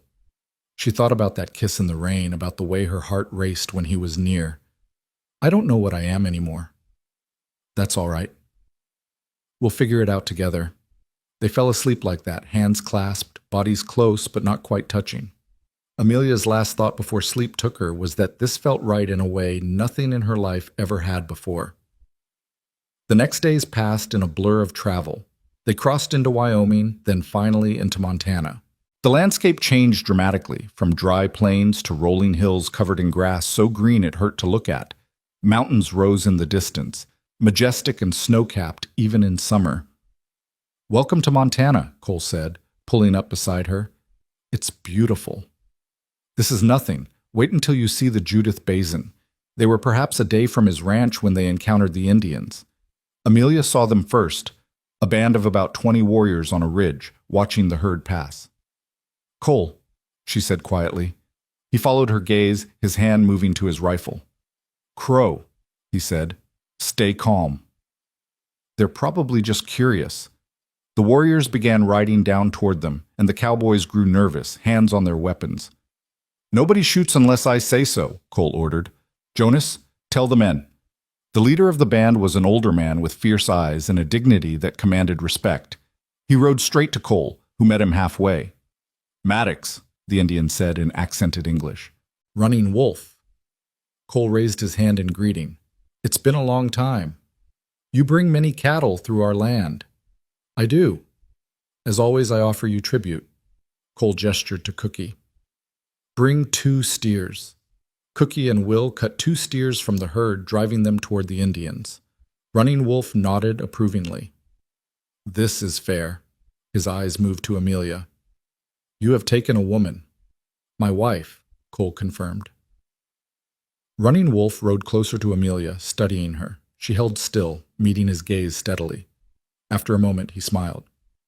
"She has courage, this one. Not like the soft white women in the towns." "No," Cole agreed. "She's not like them." Running Wolf pulled something from his pack, a beaded necklace, beautiful and intricate. "For your woman." "A wedding gift." Amelia accepted it with both hands. "Thank you. It's beautiful." "You speak truth. That is good." He turned back to Cole. "There are men following you." 2 days behind. They watch, but do not approach. Cole's jaw tightened. "How many?" "5. They have the look of hired guns." "Thank you for the warning." Running Wolf nodded. "Be careful, Maddox. These men have darkness in them." After the Indians left, driving their 2 steers, Cole gathered the men. "We're being followed. Everyone stays alert. We push hard for the ranch tomorrow." "You think it's Blackwood's men?" Jonas asked. "Who else would it be?" That night, they made camp in a defensible position, with rocks at their back and clear sightlines in all directions. Cole posted double guards and kept everyone armed. "You should sleep," he told Amelia. "Tomorrow will be a hard day." "I can't," not knowing they're out there. He sat beside her, rifle across his knees. "I won't let them hurt you." "I know." She leaned against his shoulder. "Tell me more about the ranch, about the life we'll have there." So he talked, painting pictures with words of mountain mornings and peaceful evenings, of horses to train and cattle to raise, of a life built on hard work and freedom. She could see it all in her mind's eye, could imagine herself in that life, by his side. "There's a spot," he said, "up on the hill behind the house. You can see for miles in every direction. In the evenings, the sun sets right between the mountains, turning everything gold. I always thought it would be a good place to... He trailed off. To what? To build a bigger house. Someday. If I had a family. Her heart clenched. Do you want children? I never thought about it much before. But now. He looked at her. Do you? I don't know. Maybe. If things were different. If we were. She couldn't finish. If we were really married. We are really married. You know what I mean. She did. They were married in law, growing closer in heart, but they hadn't consummated the marriage. She wasn't ready for that. Not yet, and he hadn't pushed. But someday... Ask me again when we're settled, she said. When we're home. Home. The word felt strange on her tongue, but right too. She'd never really had a home. Not since her mother died. The ranch had just been a place of work and worry. But Cole's ranch, their ranch, maybe that could be different. The next morning, they moved out before dawn. Everyone was tense, watching the horizon, weapons close at hand. They pushed the cattle hard, covering ground fast. By noon, Cole pointed to a valley ahead. There. That's home. Amelia's breath caught. The valley was everything he'd described and more. Green grass rippled like water in the wind. A creek wound through the center, sparkling in the sunlight. And there, nestled against a hill, was a house. And barn, solid and welcoming. It's perfect, she breathed. It's home, he corrected. Our home. They were perhaps a mile from the ranch when the shots rang out. Amelia's horse screamed and went down, throwing her hard. She hit the ground rolling, came up to find chaos. Cowboys were scattering, firing back at attackers hidden in the rocks. The cattle, spooked by the gunfire, began to run. Amelia! Cole was off his horse, running toward her. A bullet whistled past his head. He dove, covering her with his body as more shots peppered the ground around them. Can you run? He asked. Yes. On 3, we go for those rocks. He pointed to an outcropping 20 yards away. 1, 2, 3. They ran, bullets chasing them. They made it to cover just as Jonas and Will laid down covering fire. It's Morrison, Cole said grimly, checking his rifle. I recognize his horse. How many? 5, maybe 6. They were pinned down, taking fire from above. Amelia could see 2 cowboys down, not moving. Cookie was trapped behind the wagon, bleeding from a graze on his arm. We're sitting ducks here, Jonas called out. Cole looked around, calculating. If someone could get up on that ridge, flank them. I'll go, Amelia said. No. I'm the lightest, the fastest. And they won't expect it. Absolutely not. She grabbed his face, made him look at her. Trust me, I can do this. He stared at her for a long moment, then nodded. Take my pistol. Stay low. If anything goes wrong, it won't. She kissed him quick and hard, then began working her way through the rocks. Behind her, Cole and the others increased their fire, keeping Morrison's men busy. The climb was treacherous. Loose rocks threatened to give her away, and twice she had to freeze as bullets struck near her position. But she kept going, driven by desperate need to end this, to save the men who'd become her family. She reached the ridge and found herself behind Morrison's men. They were focused on the cowboys below, not expecting danger from behind. She could see Morrison clearly, could probably shoot him from here. But there were 5 of them and only 6 bullets in the pistol. Then she saw it, a pile of rocks balanced precariously above their position. One good push, she holstered the pistol and began working at the largest rock. It was heavy, stubborn, but desperation gave her strength. With a grinding roar, the rocks began to fall. Morrison's men scattered, shouting. 2 were caught in the slide, screaming as they went down. The others turned, saw her, raised their rifles. She drew and fired, once, twice. 1 man fell. Another ducked for cover. Morrison himself charged up the slope toward her, fury in his eyes. You little bitch! She fired again, caught him in the shoulder, spinning him around. But he kept coming, his good hand reaching for her throat. A rifle cracked from below. Morrison stopped, a red bloom spreading across his chest. He looked down at it, surprised, then fell backward. Cole appeared beside her, rifle smoking. I told you to be careful. I was careful, she protested, then threw herself into his arms. The remaining attackers fled, 2 wounded men on 1 horse. Jonas wanted to pursue, but Cole called him back. Let them go. They'll tell Blackwood what happened here. Maybe now he'll understand. They returned to find Cookie patching up the wounded. 2 cowboys had been hit, but both would survive. The cattle had scattered, but could be rounded up. They'd been lucky. Mrs. Maddox, Cookie said, you've got more sand than any woman I ever met. More than most men, too. The other cowboys echoed the sentiment. She'd proven herself beyond doubt. She was one of them now. That evening, they finally reached the ranch. The house was as Cole had described, modest but solid, with a wide porch and windows facing the mountains. Cowboys emerged from the bunkhouse, greeting Cole warmly and eyeing Amelia with curiosity. Boys, this is my wife Amelia, Cole announced. Treat her with respect or answer to me. An older cowboy, Cole's foreman Pete, stepped forward. Ma'am, welcome to the Double C Ranch. Double C? Cole's brand, Pete explained, though I suppose it could stand for Cole and Mrs. Cole now. That night, Amelia stood in what was now her home, looking around the simple parlor. It needed a woman's touch. Curtains, rugs, maybe some flowers, but it was clean and solid and safe. It's not much, Cole said from the doorway.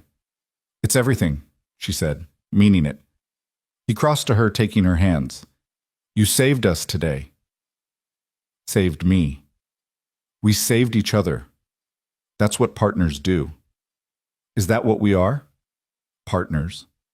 She looked up at him, this man who'd given her freedom and asked nothing in return, who'd protected her, trusted her, nearly died for her, who looked at her now with such hope and fear and love, yes, love, in his eyes. I think, she said carefully, we could be more than partners. If you're willing to be patient with me, I'll be whatever you need me to be. Right now, I need you to kiss me. He did, gentle and thorough, and she felt something inside her finally settle. This was home. This was right. This was choosing love instead of having it chosen for her. When they broke apart, he rested his forehead against hers. Welcome home, Mrs. Maddox. Thank you, Mr. Maddox. They stood there in their simple parlor, holding each other as the sun set behind the mountains, painting the sky in shades of gold and pink. Outside, she could hear the cowboys settling in for the night, the cattle lowing softly, the creek babbling its eternal song. She thought of her father, probably drinking himself to sleep in that dry, dusty ranch house. Of Thomas, who she'd write to tomorrow, telling him to come when he was ready. Of Blackwood, learning that his money and power couldn't buy everything. But mostly she thought of Cole, solid and warm against her, and of the life they'd build together. It wouldn't be easy. Margaret Spencer was still out there. Winters would be hard, and the work never ended. But it would be theirs, chosen freely, built on respect and partnership and growing love. What are you thinking? Cole asked. That my mother was right. God does work in mysterious ways. How so? He sent me a cowboy instead of a prince. Turns out that's exactly what I needed. Cole laughed, rich and warm. And he sent me a runaway bride. Exactly what I needed, too. They kissed again as darkness fell. 2 people who'd found freedom in each other, who'd chosen love over fear, partnership over possession. Tomorrow would bring its own challenges, but tonight they were home. That night, they slept in the same bed for the first time. Just slept, fully clothed, but together. Amelia curled against Cole's chest, listening to his heartbeat, feeling safer than she'd ever felt. He held her like she was precious, one arm around her waist, the other hand tangled in her hair. I love you, he whispered into the darkness, probably thinking she was asleep. She wasn't ready to say it back, not yet, but she pressed closer to him, hoping he understood. Someday soon she'd be ready. For now, this was enough, this closeness, this safety, this choice. The next morning brought a new challenge in the form of Margaret Spencer. Amelia was in the kitchen trying to figure out Cole's stove when she heard horses approaching. Through the window, she saw an elegant carriage pull up, driven by a uniformed coachman. The woman who stepped out was everything Cole had said, beautiful, polished, dressed in silk despite the rustic setting. Margaret Spencer had pale blonde hair arranged in perfect curls, a tiny waist, and the kind of delicate beauty that made men write poetry.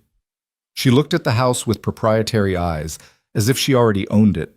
Amelia smoothed her simple dress and went to meet her. "You must be the new Mrs. Maddox," Margaret said, her voice cultured but cold.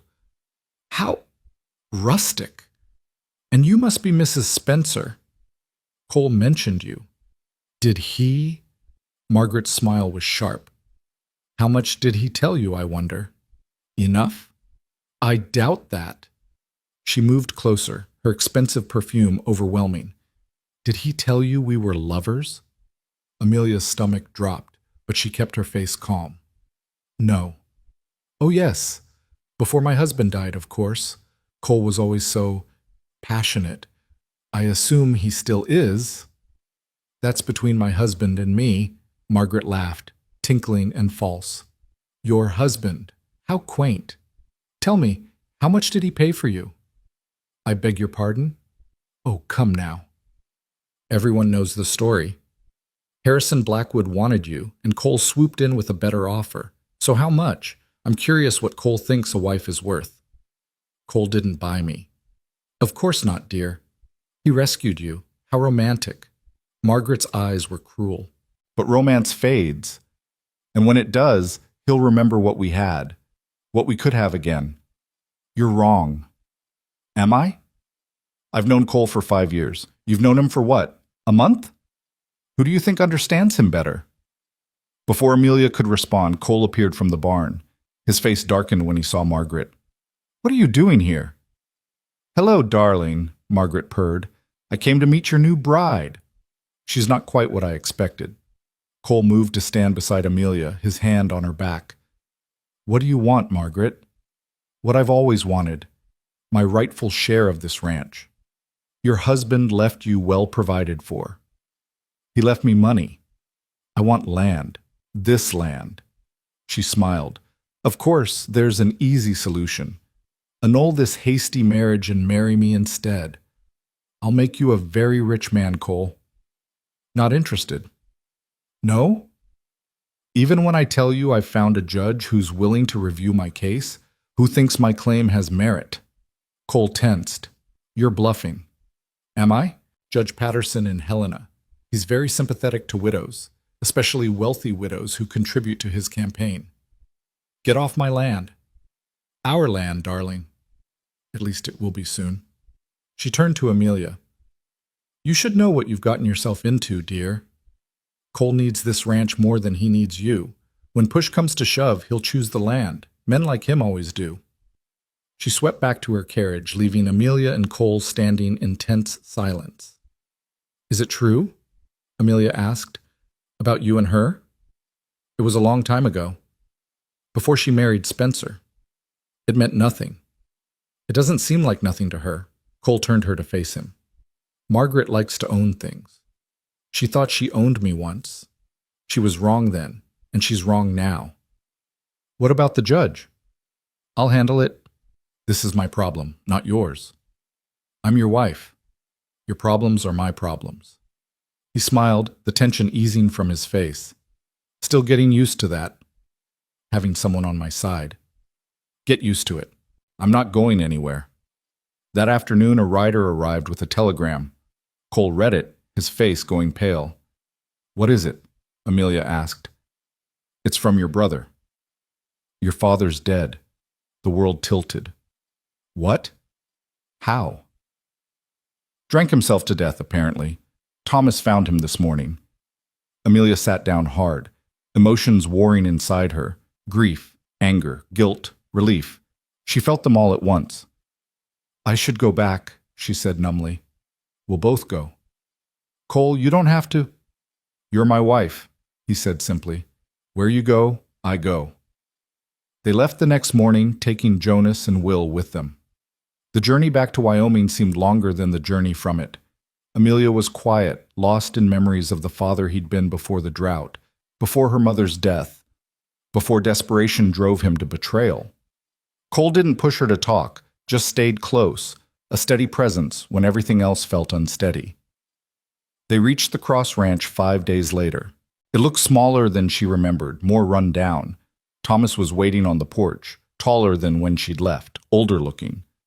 "Amelia!" He ran to her and she caught him in a fierce hug. "I'm so sorry I wasn't here," she said. "It's not your fault. After you left, he just gave up. Started drinking more, stopped working. Blackwood foreclosed on the ranch last week." "What?" "Said Pa owed him money. I tried to tell him Cole had paid the debt, but he had new papers. Said Pa had borrowed more." Cole's jaw tightened. "Where's the body?" "Cemetery. We buried him yesterday. Couldn't wait in this heat. They went to the grave together. It was a simple marker next to her mother's, and Amelia felt a pang that they were together again, even if their last years had been so bitter." "He loved you," Thomas said quietly. "At the end, he kept saying he was sorry, that he'd failed you." "He did fail me," Amelia said, "but I forgive him. He was weak, not evil." They stood in silence for a moment, then Thomas asked, "What happens now?" "You come with us," Cole said firmly. "If you want." Thomas looked at Amelia hopefully. "Really?" "Really," she confirmed. "You're my brother. We're family." That night they stayed in the empty ranch house one last time. Everything of value had been taken, but memories lingered in every corner. Amelia walked through the rooms, saying goodbye to her childhood, to the girl she'd been. She found Cole on the porch, watching the stars. "Thank you," she said, "for bringing me back, for offering Thomas a home. He's your family. That makes him my family." She studied his profile in the moonlight. "Do you ever wonder how different things would be if we'd met another way? If there had been no Blackwood, no debts, we might never have met at all. Or we might have met at a dance or in town. You might have courted me properly. Would you have wanted that? The proper courtship?" She thought about it. "No. I think I prefer our story. It's messier, but it's real." "No regrets?" "None." He pulled her against him, and they stood together watching the stars. Tomorrow they'd leave this place forever, taking Thomas with them. The ranch would become Blackwood's, but he'd won nothing that mattered. The land was dying, the wells running dry. Let him have his hollow victory. "There's something else," Cole said. "Margaret wasn't bluffing about the judge. I got a letter from my lawyer. The hearing is next month." "What will you do?" "Fight, but if I lose, we'll start over somewhere else." He looked at her in surprise. "You'd do that? Leave the ranch?" "Cole, I'd live in a tent on the prairie if it meant being with you. The ranch is just land. Your home." He kissed her then, deep and desperate, and for the first time she felt ready for more. But not here, not in this place full of ghosts. When they made love for the first time, she wanted it to be in their bed, in their home, their choice entirely. "When we get back," she whispered against his lips. "When we get back," he agreed. The journey home was different with Thomas along. He was full of questions, eager to learn, excited about his new life. Will took him under his wing, teaching him the finer points of working cattle. Jonas taught him songs. Cole taught him to read the land, to understand weather patterns and animal behavior. And Amelia watched her brother bloom, free from the weight of their father's failures. They were a day from home when they met the sheriff from Lewistown, riding out to meet them. "Cole," Sheriff Anderson said, tipping his hat. "Mrs. Maddox, I've got some news you need to hear." "What kind of news?" Cole asked warily. "Margaret Spencer is dead." The words hung in the air like smoke from a distant fire. Amelia felt Cole's body tense beside her, his hand instinctively moving to his gun. "How?" Cole asked, his voice carefully controlled. Sheriff Anderson shifted in his saddle. "Found her at the bottom of Miller's Gorge, about 10 miles from here. Her carriage went over the edge, horses too." "When?" "2 days ago. Her driver survived barely. Said the brake line snapped." The sheriff's eyes were steady on Cole's face. "Thing is, that line looks like it might have been cut." Thomas, who'd been listening from atop his horse, spoke up. "You think someone killed her?" "I think it's mighty convenient," Anderson said. "Woman threatens to take a man's ranch, then ends up dead." "Are you accusing me of something, Sheriff?" Cole's voice was dangerously quiet. "I'm telling you what others are saying.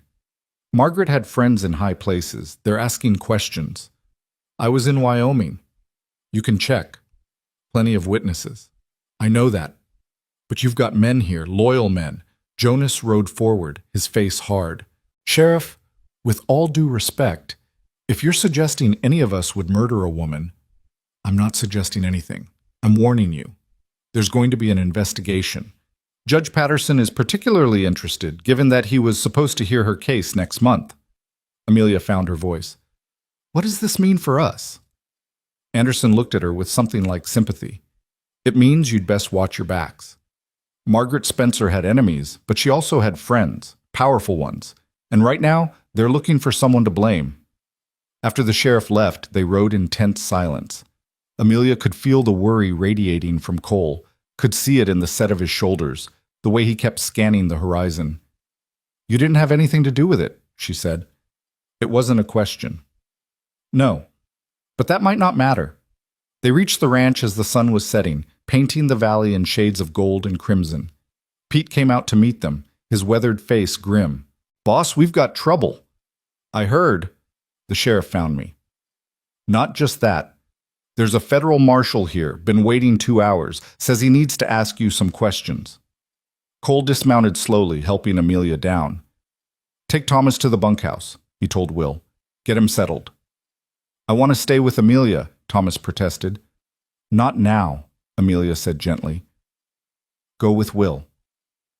I'll come find you later. The marshal was waiting in the parlor, a thin man with sharp eyes and an expensive suit that looked out of place in the rustic room. He stood when they entered, but didn't offer his hand. Mr. Maddox, I'm Marshal Briggs. I believe you know why I'm here. Margaret Spencer. Indeed. Where were you 4 nights ago? On the trail from Wyoming. At least a dozen men can verify that. And your men here? You'd have to ask them. Briggs pulled out a notebook. I intend to. Mrs. Maddox, you met Mrs. Spencer? Once, Amelia said. She came here the day after we arrived. What was the nature of that meeting? Amelia chose her words carefully. She wanted to discuss her claim on the ranch. She offered to resolve the matter if Cole would annul our marriage and marry her instead. I see. That must have been upsetting. It was unexpected. Mrs. Spencer suggested you were a purchased bride, that Mr. Maddox had bought you from Harrison Blackwood. Amelia felt heat rise in her cheeks. That's not true. But there was an arrangement with Blackwood. You were supposed to marry him? My father had made an agreement. I chose differently. And Mr. Maddox helped you make that choice? Cole stepped forward. Marshal, what exactly are you implying? I'm trying to understand the situation. A woman threatens your ranch, threatens your marriage, and then conveniently dies. You can see how that looks. It looks like an accident, unless you have proof otherwise. Briggs was quiet for a moment. The brake line was cut. That's proof of murder. But not proof of who did it. No, not yet. The marshal stood. I'll be staying in town for a few days, conducting my investigation. I trust you won't be leaving the area. We've got nowhere to go, Cole said flatly. After Briggs left, Cole poured himself a whiskey, downing it in one swallow. Amelia had never seen him drink like that before. This is bad, he said. They can't prove anything if you didn't do anything. Margaret had a lot of enemies. Any one of them could have killed her, but I'm the obvious suspect. He poured another drink. I should send you and Thomas away. Until this is settled. No. Amelia, no. We're not running. We're not splitting up. We face this together. He set down his glass and pulled her into his arms. I couldn't bear it if something happened to you because of this. Nothing's going to happen. We'll prove your innocence. How? I don't know yet, but we will. That night, she went to check on Thomas in the bunkhouse. He was sitting with the Cowboys, listening to their stories, but his eyes were worried. Is Cole in trouble? He asked when she sat beside him. Maybe, but we'll figure it out. The way people were talking in town, they made it sound like Cole was some kind of killer. Old Pete spat tobacco juice into a can. Cole Maddox is the most honorable man I know. Been working for him 8 years. Never seen him hurt anyone didn't deserve it. But that woman, Margaret Spencer, was a piece of work, Pete said. Came around here regular, making demands, threatening folks. She had her fingers in a lot of pies, not all of them legal. Amelia looked at him sharply. What do you mean? Pete glanced around, then lowered his voice. Word was she was involved with some land speculators, buying up failed ranches for pennies, then selling them to the railroad for big profits. The railroad's not coming through here. Not yet. But there's been surveyors around. Secret-like. But we've seen them. This was news to Amelia. Does Cole know? Told him last week. He didn't think much of it. But Amelia's mind was racing. If Margaret had been involved in land speculation, she might have had partners who wouldn't want their scheme exposed. Pete, do you know who she was working with? No, ma'am. But there's a lawyer in town, name of Garrett. He handled some of her deals. Might be worth talking to. The next morning, Amelia saddled her horse despite Cole's protests. Where are you going? To town. To ask some questions. Absolutely not. It's too dangerous. Cole, someone killed Margaret, and they're trying to frame you for it. We need to find out who and why. Let the marshal handle it. The marshal thinks you did it. He's not looking for other suspects. They argued for several minutes before Cole finally relented, but only on the condition that Jonas go with her. The ride to Lewistown took 2 hours. The town was bustling, full of ranchers and farmers come to market. But Amelia noticed the looks they got, the whispered conversations that stopped when they passed. Garrett's office was above the bank, a narrow room cramped with files and law books.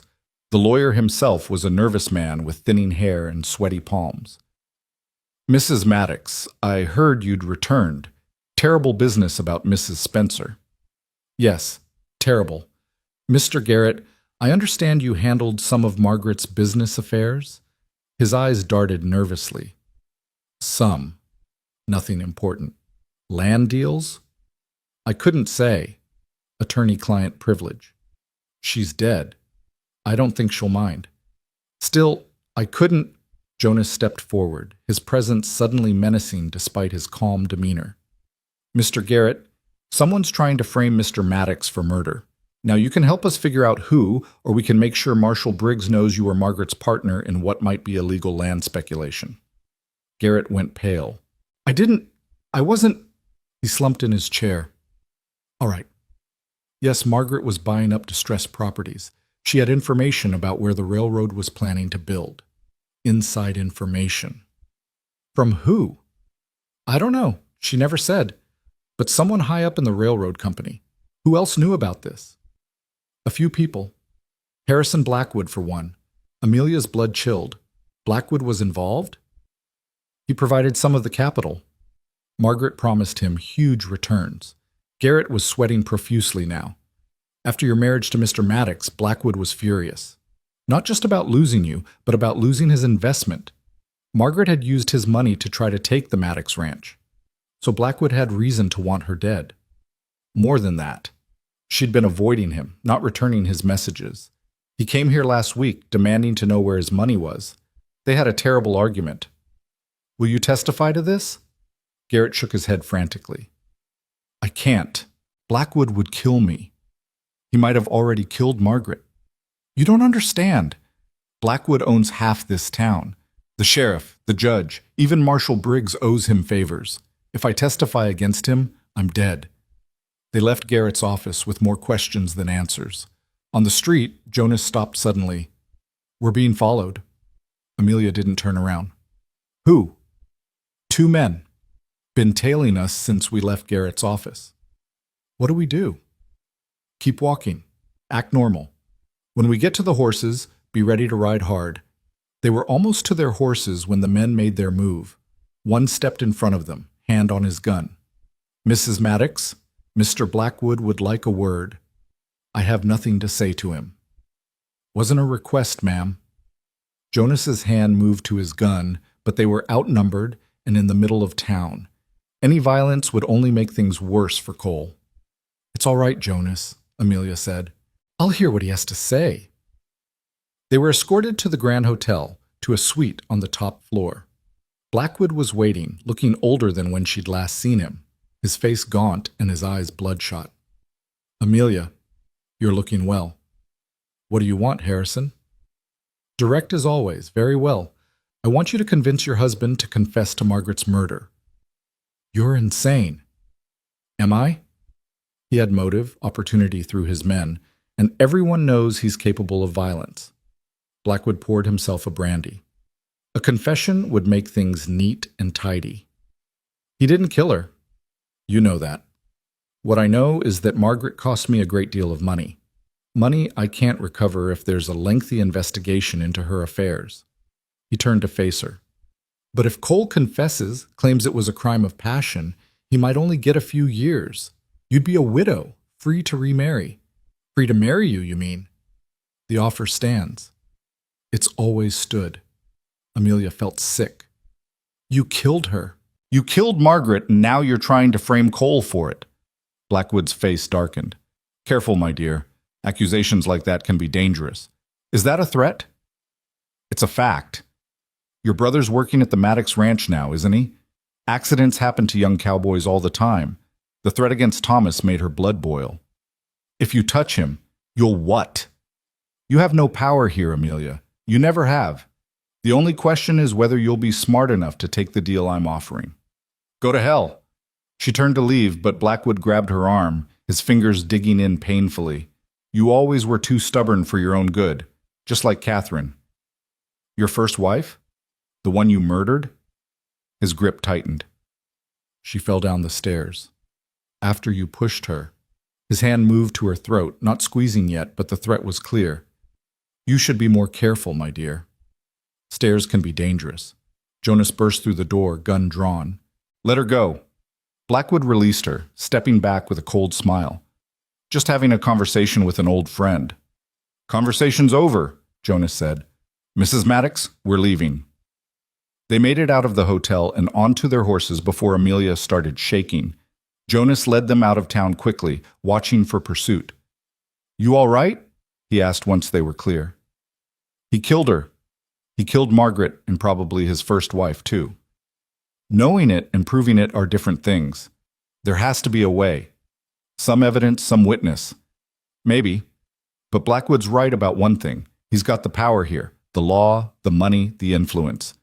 Then we need to find another kind of power." When they returned to the ranch, Cole was pacing the porch like a caged animal.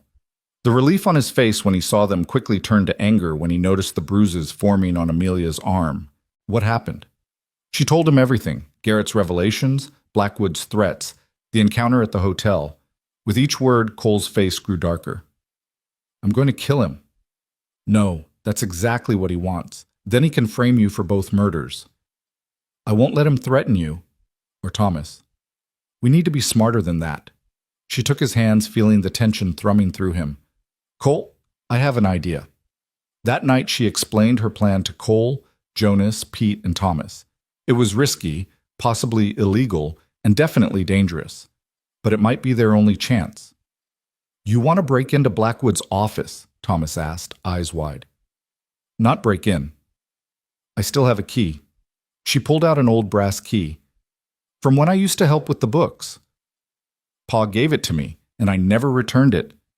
"He'll have changed the locks," Pete pointed out. "Maybe. But Harrison's arrogant. He won't think I'd dare come back." "And what exactly are we looking for?" Cole asked. "Evidence. Financial records. Anything linking him to Margaret's death or his first wife's. Men like Blackwood always keep records. They can't help themselves." "It's too dangerous," Cole said immediately. "It's necessary. The marshal leaves town tomorrow. If we don't find something before then, you'll be arrested." They argued for an hour before Cole finally agreed, but only with conditions. He and Jonas would come with her. Thomas would stay at the ranch with Pete and the other cowboys, ready to ride for help if needed. They left at midnight, taking back roads to avoid detection. The moon was new, leaving them in almost complete darkness. They tied their horses a mile from town and approached on foot. Blackwood's office was in a building he owned on the edge of town. Most of his business was conducted at the ranch, but this was where he kept his official records. The building was dark, seemingly empty. The key still worked. Inside, they moved carefully, Cole keeping watch while Amelia and Jonas searched. The office was meticulous, everything in its place. File cabinets lined one wall, each labeled with cryptic abbreviations. "Here," Jonas whispered, pointing to a cabinet marked MS. Margaret Spencer. The files inside were damning. Contracts, correspondence, financial records showing the flow of money from Blackwood to Margaret and back again. But more importantly, there was a letter dated the day before Margaret's death. "Your continued failure to deliver the Maddox property has exhausted my patience. If you cannot handle this matter, I will resolve it myself. You have become a liability." It was signed by Blackwood. "This is it," Amelia breathed. "This proves he threatened her." "Take it all," Cole said. "We need to—" The door burst open. Blackwood stood there with three armed men, his face twisted with rage. "I thought you might try something like this. My man at the hotel saw you leave." His eyes fixed on the papers in Amelia's hands. "Those belong to me." "These prove you killed Margaret," Amelia said. "They prove nothing except that we had business dealings. Now give them to me." "No." Blackwood nodded to his men. "Kill Maddox and the Negro. Bring the woman." Everything happened at once. Cole drew and fired, dropping one man. Jonas tackled another. The third raised his rifle toward Cole. Amelia didn't think. She grabbed the letter opener from Blackwood's desk and threw it. It caught the gunman in the shoulder, spinning him around. His shot went wide, shattering a window. Blackwood lunged for her, but she dodged, clutching the papers. He grabbed her hair, yanking her back. Pain exploded through her scalp. "You always were too much trouble," he snarled. Cole's fist connected with Blackwood's jaw, sending him crashing into his desk. "Don't touch my wife!" The fight was brutal. Blackwood was older but heavier, and he fought dirty. Cole was faster, stronger, but he was trying to protect Amelia while fighting. Jonas had subdued his opponent and was helping with the third man when more gunfire erupted outside. Horses thundered up to the building. Amelia's heart sank. More of Blackwood's men. But it was Thomas who burst through the door, followed by Pete and 6 cowboys, all armed. "Thought you might need help," Thomas said, training his rifle on Blackwood. "I told you to stay at the ranch," Amelia said. "Since when do I listen?" Blackwood tried to reach for his gun, but Cole kicked it away. "It's over, Blackwood. You think you've won?" "I own the law here." "Not anymore," a new voice said. Marshal Briggs entered, followed by Sheriff Anderson and several deputies. But instead of arresting Cole, they surrounded Blackwood's men. "Harrison Blackwood, you're under arrest for the murder of Margaret Spencer." "This is ridiculous. You work for me." "Not anymore," Anderson said. "Mr. Garrett came to us an hour ago, told us everything. About the land speculation, the threats, all of it. He also told us about Catherine." Blackwood's face went white. "You can't prove anything about Catherine." "Maybe not. But Margaret's enough to hang you." Briggs took the papers from Amelia. "This letter, particularly. Threatening a woman who ends up dead the next day? That's hard to explain. She was blackmailing me." "So you killed her?" Blackwood realized his mistake too late. "I want a lawyer." "You'll get one. In federal prison." Briggs nodded to his deputies. "Take him." As they dragged Blackwood away, he turned to Amelia, his eyes full of hate. "This isn't over. I have friends, powerful friends. You'll never be safe." "We'll take our chances," Cole said, pulling Amelia against him.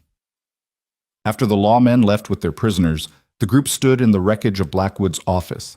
Papers were scattered everywhere, furniture overturned, windows broken. "We should go," Pete said, "before someone else shows up." They retrieved their horses and rode back to the ranch as dawn broke. Amelia was exhausted, bruised, and exhilarated all at once. They'd done it. They'd proven Cole's innocence and exposed Blackwood's crimes. "You saved me," Cole said as they rode. Again. "We saved each other." Again. That letter opener throw was impressive. "I was aiming for his chest." Hit his shoulder instead. Cole laughed. "Remind me to teach you to shoot properly." Back at the ranch, Cookie had breakfast waiting and coffee strong enough to wake the dead. The cowboys were full of questions, wanting to hear every detail of the fight. Mrs. Maddox threw a letter opener like one of them circus knife throwers, Jonas told them. Never seen anything like it. And Thomas here rode in like the cavalry, Pete added, clapping the boy on the back. Your timing was perfect, son. Thomas blushed but looked proud. I knew something would go wrong. Amelia's plans always need backup. Hey! Amelia protested, but she was smiling.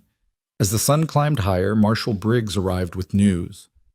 Blackwood's confessed, he said, not to killing Margaret directly, but to hiring men to do it. He's also admitted to killing his first wife, though he claims it was an accident. What will happen to him?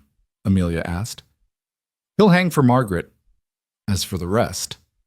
Briggs shrugged. His empire's already crumbling. His associates are distancing themselves. His debts are being called in. Harrison Blackwood is finished. After the marshal left, Cole and Amelia walked up to the hill behind the house, to the spot Cole had described that night on the trail.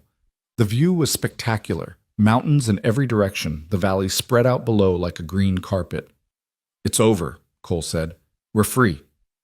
Free, Amelia repeated, tasting the word. I'm still getting used to it. You saved us.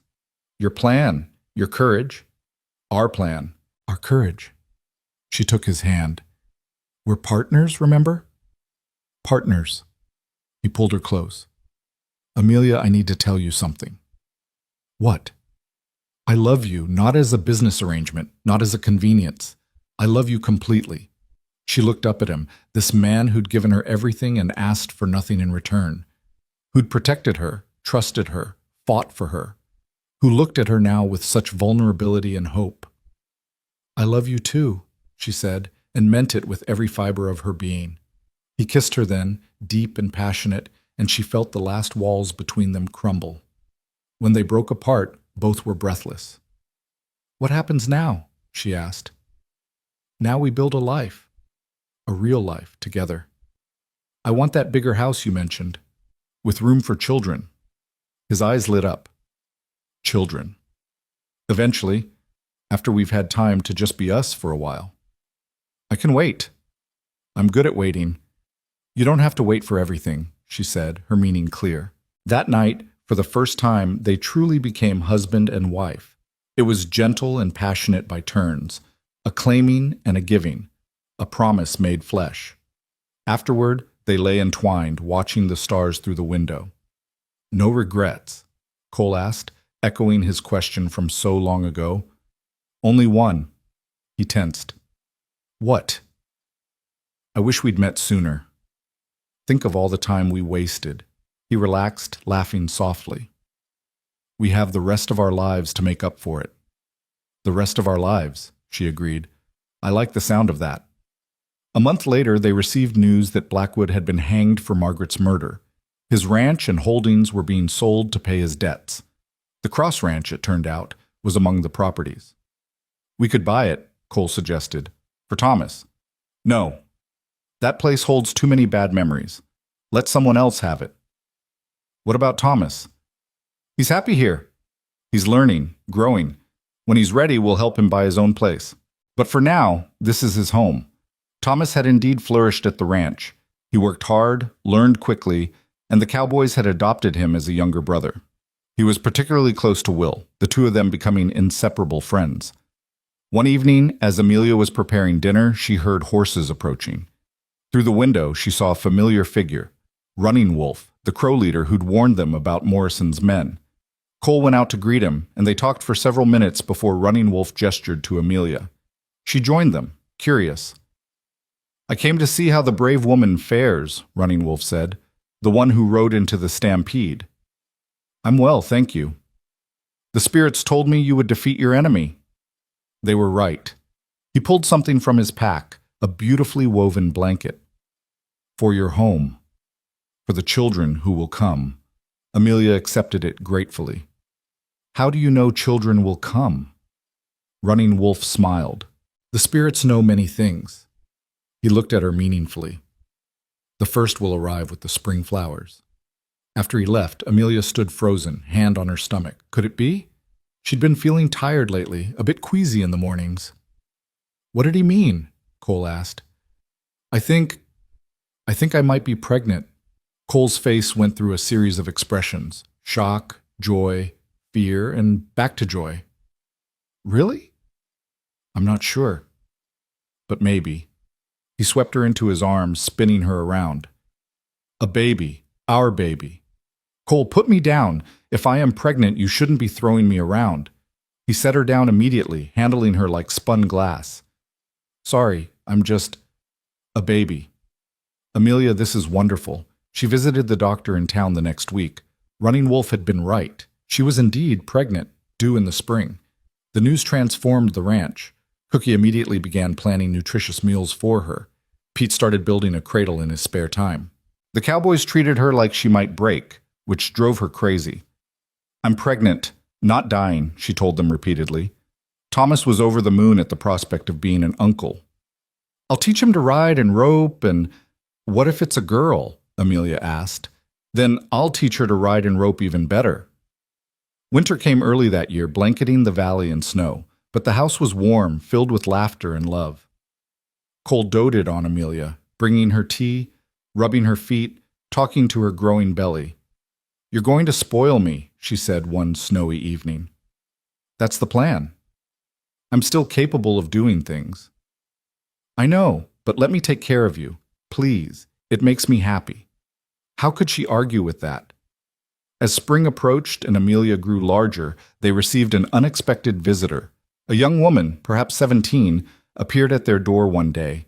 She was thin, frightened, with bruises on her arms. Please, she said, I need help. I'm running from my husband. He hurts me. Amelia saw herself in the girl's desperate eyes. Without hesitation, she brought her inside. What's your name? Sarah Coleman. Over hot tea and cookies stew, Sarah told her story. Married at 15 to a man 3 times her age, beaten regularly, finally gathering the courage to run. He'll come looking for me, Sarah said fearfully. Then he'll find more than he bargained for, Cole said firmly. You're safe here. They gave Sarah a room, and she quickly became part of the ranch family. She helped Amelia with household tasks, learned to cook from Cookie, even started learning to read with Thomas's help. Sure enough, her husband came looking a week later. Ben Coleman was a brute of a man, drunk and angry. I want my wife, he shouted from the yard. Cole stepped onto the porch, rifle in hand. Behind him stood Jonas, Pete, Thomas, and half a dozen cowboys, all armed. She doesn't want to go with you. She's my property. She's a person, not property, and she's under my protection. Coleman went for his gun. He never cleared leather. Cole's shot knocked it from his hand, and Jonas's rifle barrel was suddenly pressed against his temple. You've got 2 choices, Cole said calmly. Leave now and never come back, or we bury you in the back 40. Your choice. Coleman looked at the assembled men, saw death in their eyes, and made the smart choice. He left, cursing and threatening, but he left. He'll be back, Sarah said tearfully. No, Sheriff Anderson said, riding up. He won't. Just got word from Nebraska. Coleman's wanted for murder there. I'll be taking him in. After Coleman was arrested, Sarah broke down crying, tears of relief and gratitude. You're free now, Amelia told her, holding the girl as she sobbed. Free to build whatever life you want. I don't know how. I've never been free before. Then we'll teach you. The way someone taught me. Spring arrived with a vengeance that year, bringing torrential rains that turned the creek into a raging river and made the roads nearly impassable. Amelia was grateful for the isolation. Her time was near, and she wanted nothing more than peace as she prepared to bring their child into the world. Sarah had blossomed in the months since her arrival, transforming from a frightened girl into a confident young woman. She'd taken over many of Amelia's duties as the pregnancy advanced, proving herself capable and eager to help. Thomas, for his part, had developed an obvious affection for her, though he tried desperately to hide it. You're staring again, Will teased him one evening as Thomas watched Sarah helping Cookie with dinner. I'm not staring.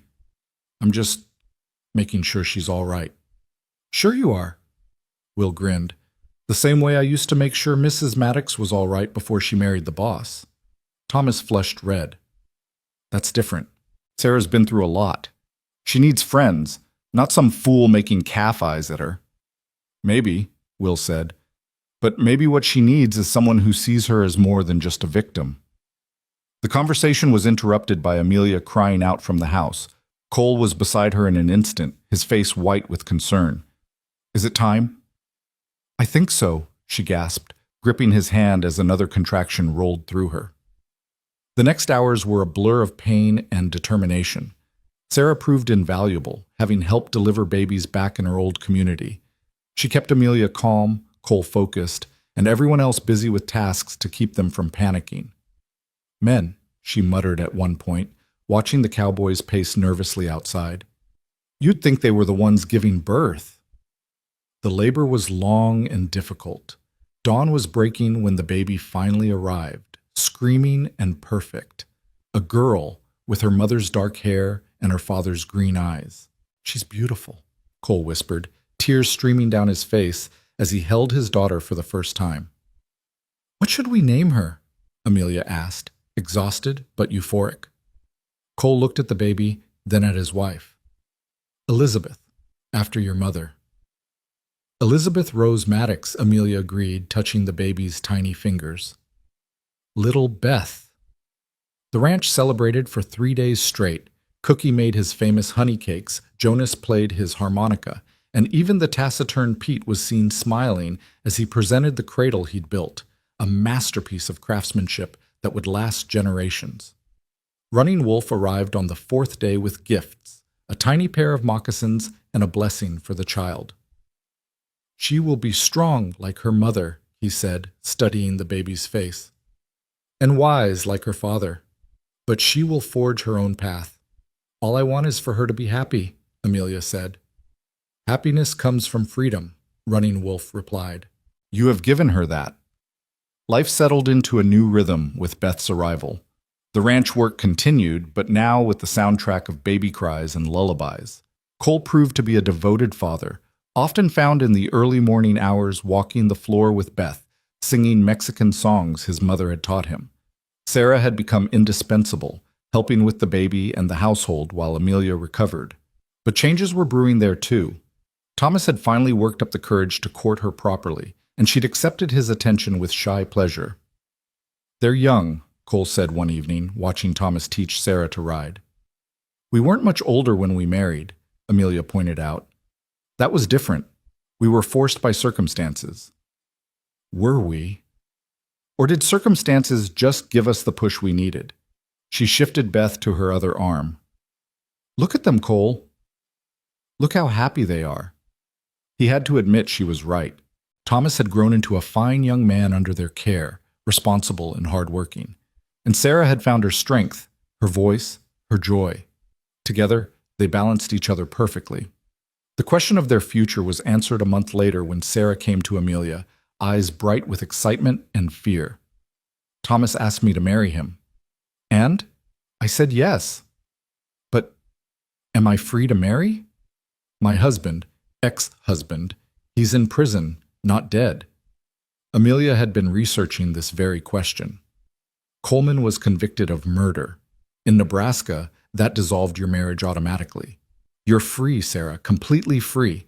The young woman, burst into tears. Then I can really marry Thomas? For love, not because I have to? That's the only reason to marry, Amelia said, hugging her. The wedding was planned for late summer, giving them time to prepare and save money. Thomas had been working extra hours, determined to build Sarah a proper home on a piece of land Cole had offered them, close enough to help at the main ranch, but far enough to have their own life. But peace, Amelia had learned, never lasted long in Montana. The trouble started with missing cattle. Just a few at first, easily explained by natural causes. Then more disappeared, and Pete found evidence of riders driving them off. Rustlers, he said grimly. Professional ones by the look of it. Cole increased the night watches, but the thieves were clever, hitting different parts of the range, always staying one step ahead. Then Jonas was shot while on patrol. Not killed, thankfully, but wounded enough to be laid up for weeks. This is more than random rustling, Cole said, cleaning his rifle. Someone's targeting us specifically. The answer came in the form of a letter, delivered by a nervous young man who fled immediately after handing it over. To Cole Maddox, Cole read aloud. You took everything from me. My freedom, my fortune, my future. Now I will take everything from you. You know who I am. There was no signature, but they all knew. Harrison Blackwood had escaped from prison. How? Amelia asked, Beth fussing in her arms as if sensing her mother's distress. Money, probably, Cole said. He still had friends, people who owed him favors. What do? We protect what's ours.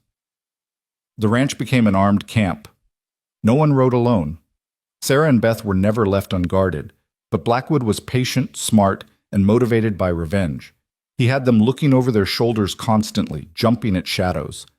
The wedding approached under this cloud of threat. Thomas wanted to postpone, but Sarah refused. I won't let him control our lives, she said firmly. We're getting married as planned. The night before the wedding, Amelia couldn't sleep. She stood on the porch, watching the moonlit valley, when she heard it. Horses, moving quietly through the darkness. Cole, she whispered, shaking him awake. Someone's coming. He was up instantly, rifle in hand. Within minutes, the entire ranch was alert, men positioned at windows and doors. The attack came from 3 directions at once. Gunfire erupted, muzzle flashes lighting the darkness. Amelia huddled with Beth and Sarah in the bedroom, Cole's pistol heavy in her hand. They're trying to burn the barn, someone shouted. Through the window, Amelia could see flames beginning to lick at the structure. If they lost the barn, they'd lose their winter feed, their equipment, everything. Stay here, she told Sarah, handing her the baby. No matter what. She slipped out before Sarah could protest, making her way to the back door. The fighting was concentrated at the front of the house and the barn. If she could circle around, she nearly tripped over the man hiding in the shadows. He spun, raising his gun, and she saw his face in the moonlight. Harrison Blackwood, older, gaunter, but unmistakably him. Hello, my dear, he said, his smile cold. Fancy meeting you here. The others are looking for you. Let them look. I came for you. You're the reason he fought so hard. Without you, he's nothing. You're wrong. Cole is 10 times the man you'll ever be. Perhaps. But he's about to be a widower. He raised his gun. Amelia dove sideways as he fired, the bullet splintering the wood where she'd been standing. She rolled, came up running, Blackwood pursuing.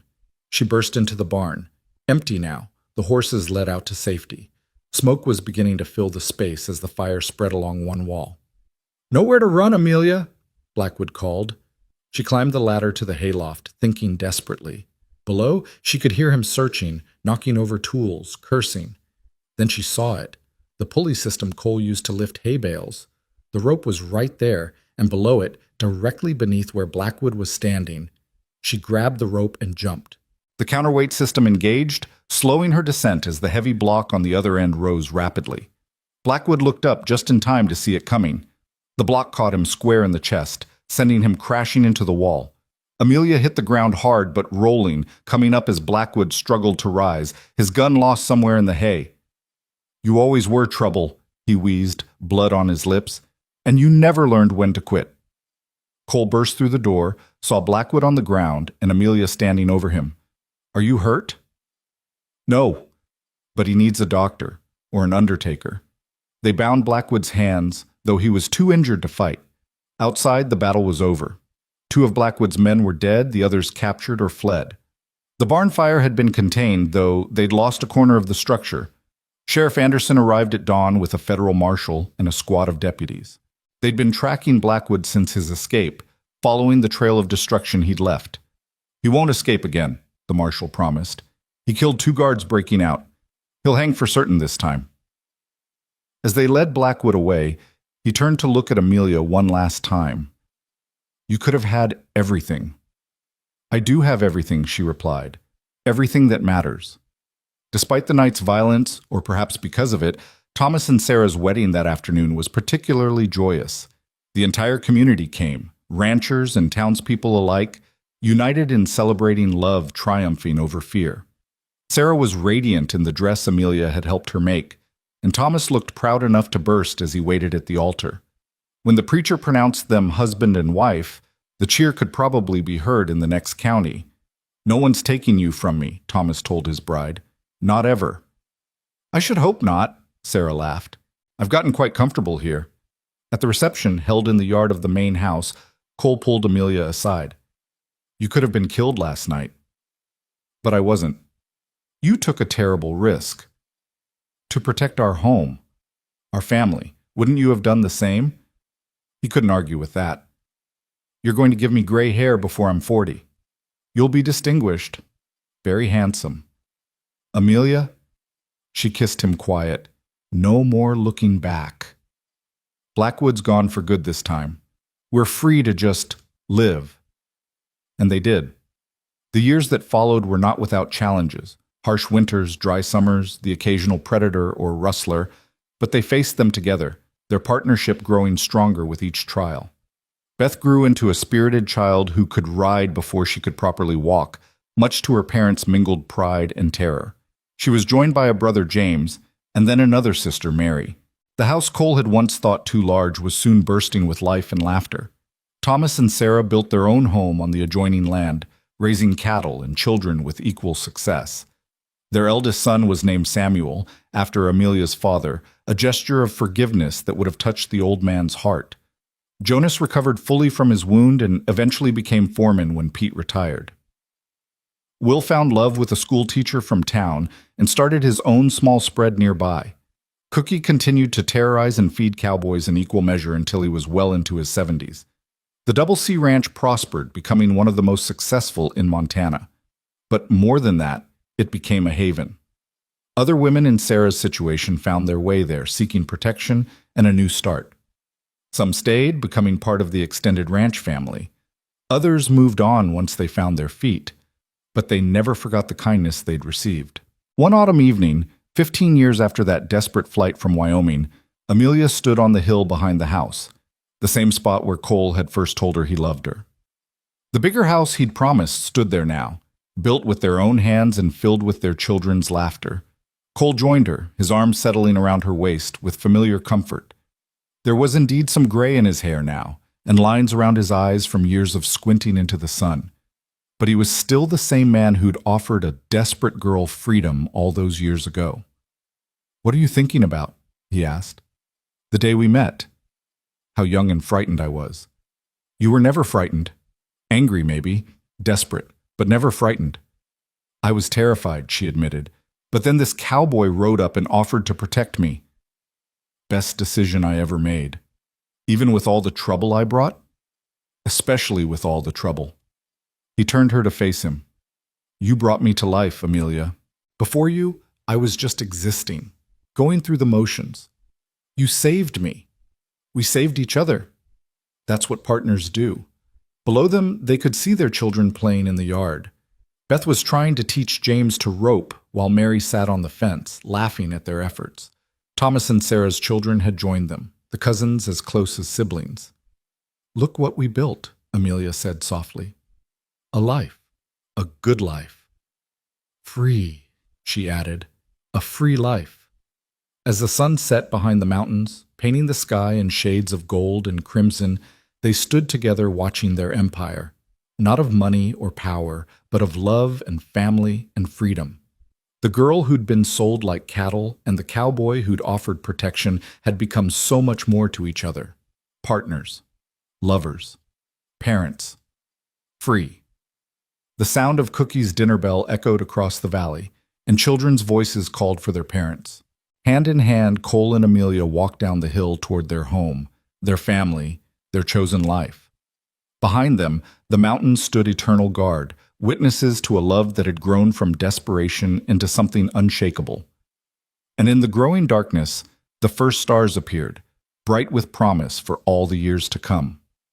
Some stories end with happily ever after, but this one ends with something better. Happily ever after, by choice.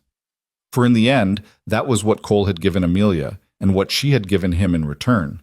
The freedom to choose their own happiness, to build their own future, to love without conditions or constraints. The ranch would continue to grow. The children would have their own adventures, their own loves, their own choices to make. There would be grandchildren and great-grandchildren, each carrying forward the legacy of courage and freedom that began when a desperate girl met a principled cowboy. But that night, as the Maddox family gathered around the dinner table, 3 generations strong, the only thing that mattered was this. They were together. They were free. And they had chosen this life. Every beautiful, difficult, perfect moment of it. Cole raised his glass for a toast, his eyes finding Amelia's across the table. To freedom, he said. To choices, she countered. To family, Beth added, wise beyond her 15 years. To love, Sarah said, her hand finding Thomas's. To the future, Thomas declared. To home, little Mary piped up, not quite understanding but wanting to participate. They drank, water and milk for the children, wine for the adults, and the conversation resumed, flowing around the table like the creek that ran through their land, constant and life-giving. Outside, the Montana night settled over the valley, vast and star-filled. The cattle lowed softly in the pastures. Horses nickered in the barn. And in the big house on the hill, surrounded by those they loved and who loved them in return, Cole and Amelia Maddox continued writing their story. A story that had begun with desperation and bloomed into something beautiful. Not because it was perfect, not because it was easy, but because it was chosen, fought for, and cherished every single day. And in the end, that made all the difference. Years later, when Beth was grown and facing her own choices, she would ask her mother how she'd found the courage to run that night, to trust a stranger with her life. Amelia would think of that scared girl on the porch, of the cowboy with kind eyes and steady hands, of all the moments that had led from there to here. Sometimes, she would tell her daughter, the bravest thing you can do is accept help. And sometimes, the greatest love stories begin not with romance, but with respect. Your father offered me protection when I needed it most. But more than that, he offered me the chance to become myself. That's the rarest gift of all. Beth would nod, understanding flowing between them, the understanding of women who knew their own worth, who would never settle for less than partnership, less than respect, less than freedom. And the story would continue, passed down through generations, of the cowboy who said, I'll protect her, and meant it, and the woman who took that protection and transformed it into strength, partnership, and a love that would echo through the ages. In the vast tapestry of the American West, where legends were born from grit and determination, the story of Cole and Amelia Maddox would stand as testament to a simple truth, that love freely chosen is the strongest force of all, and that sometimes the best families are the ones we build from the ashes of what tried to break us. The end.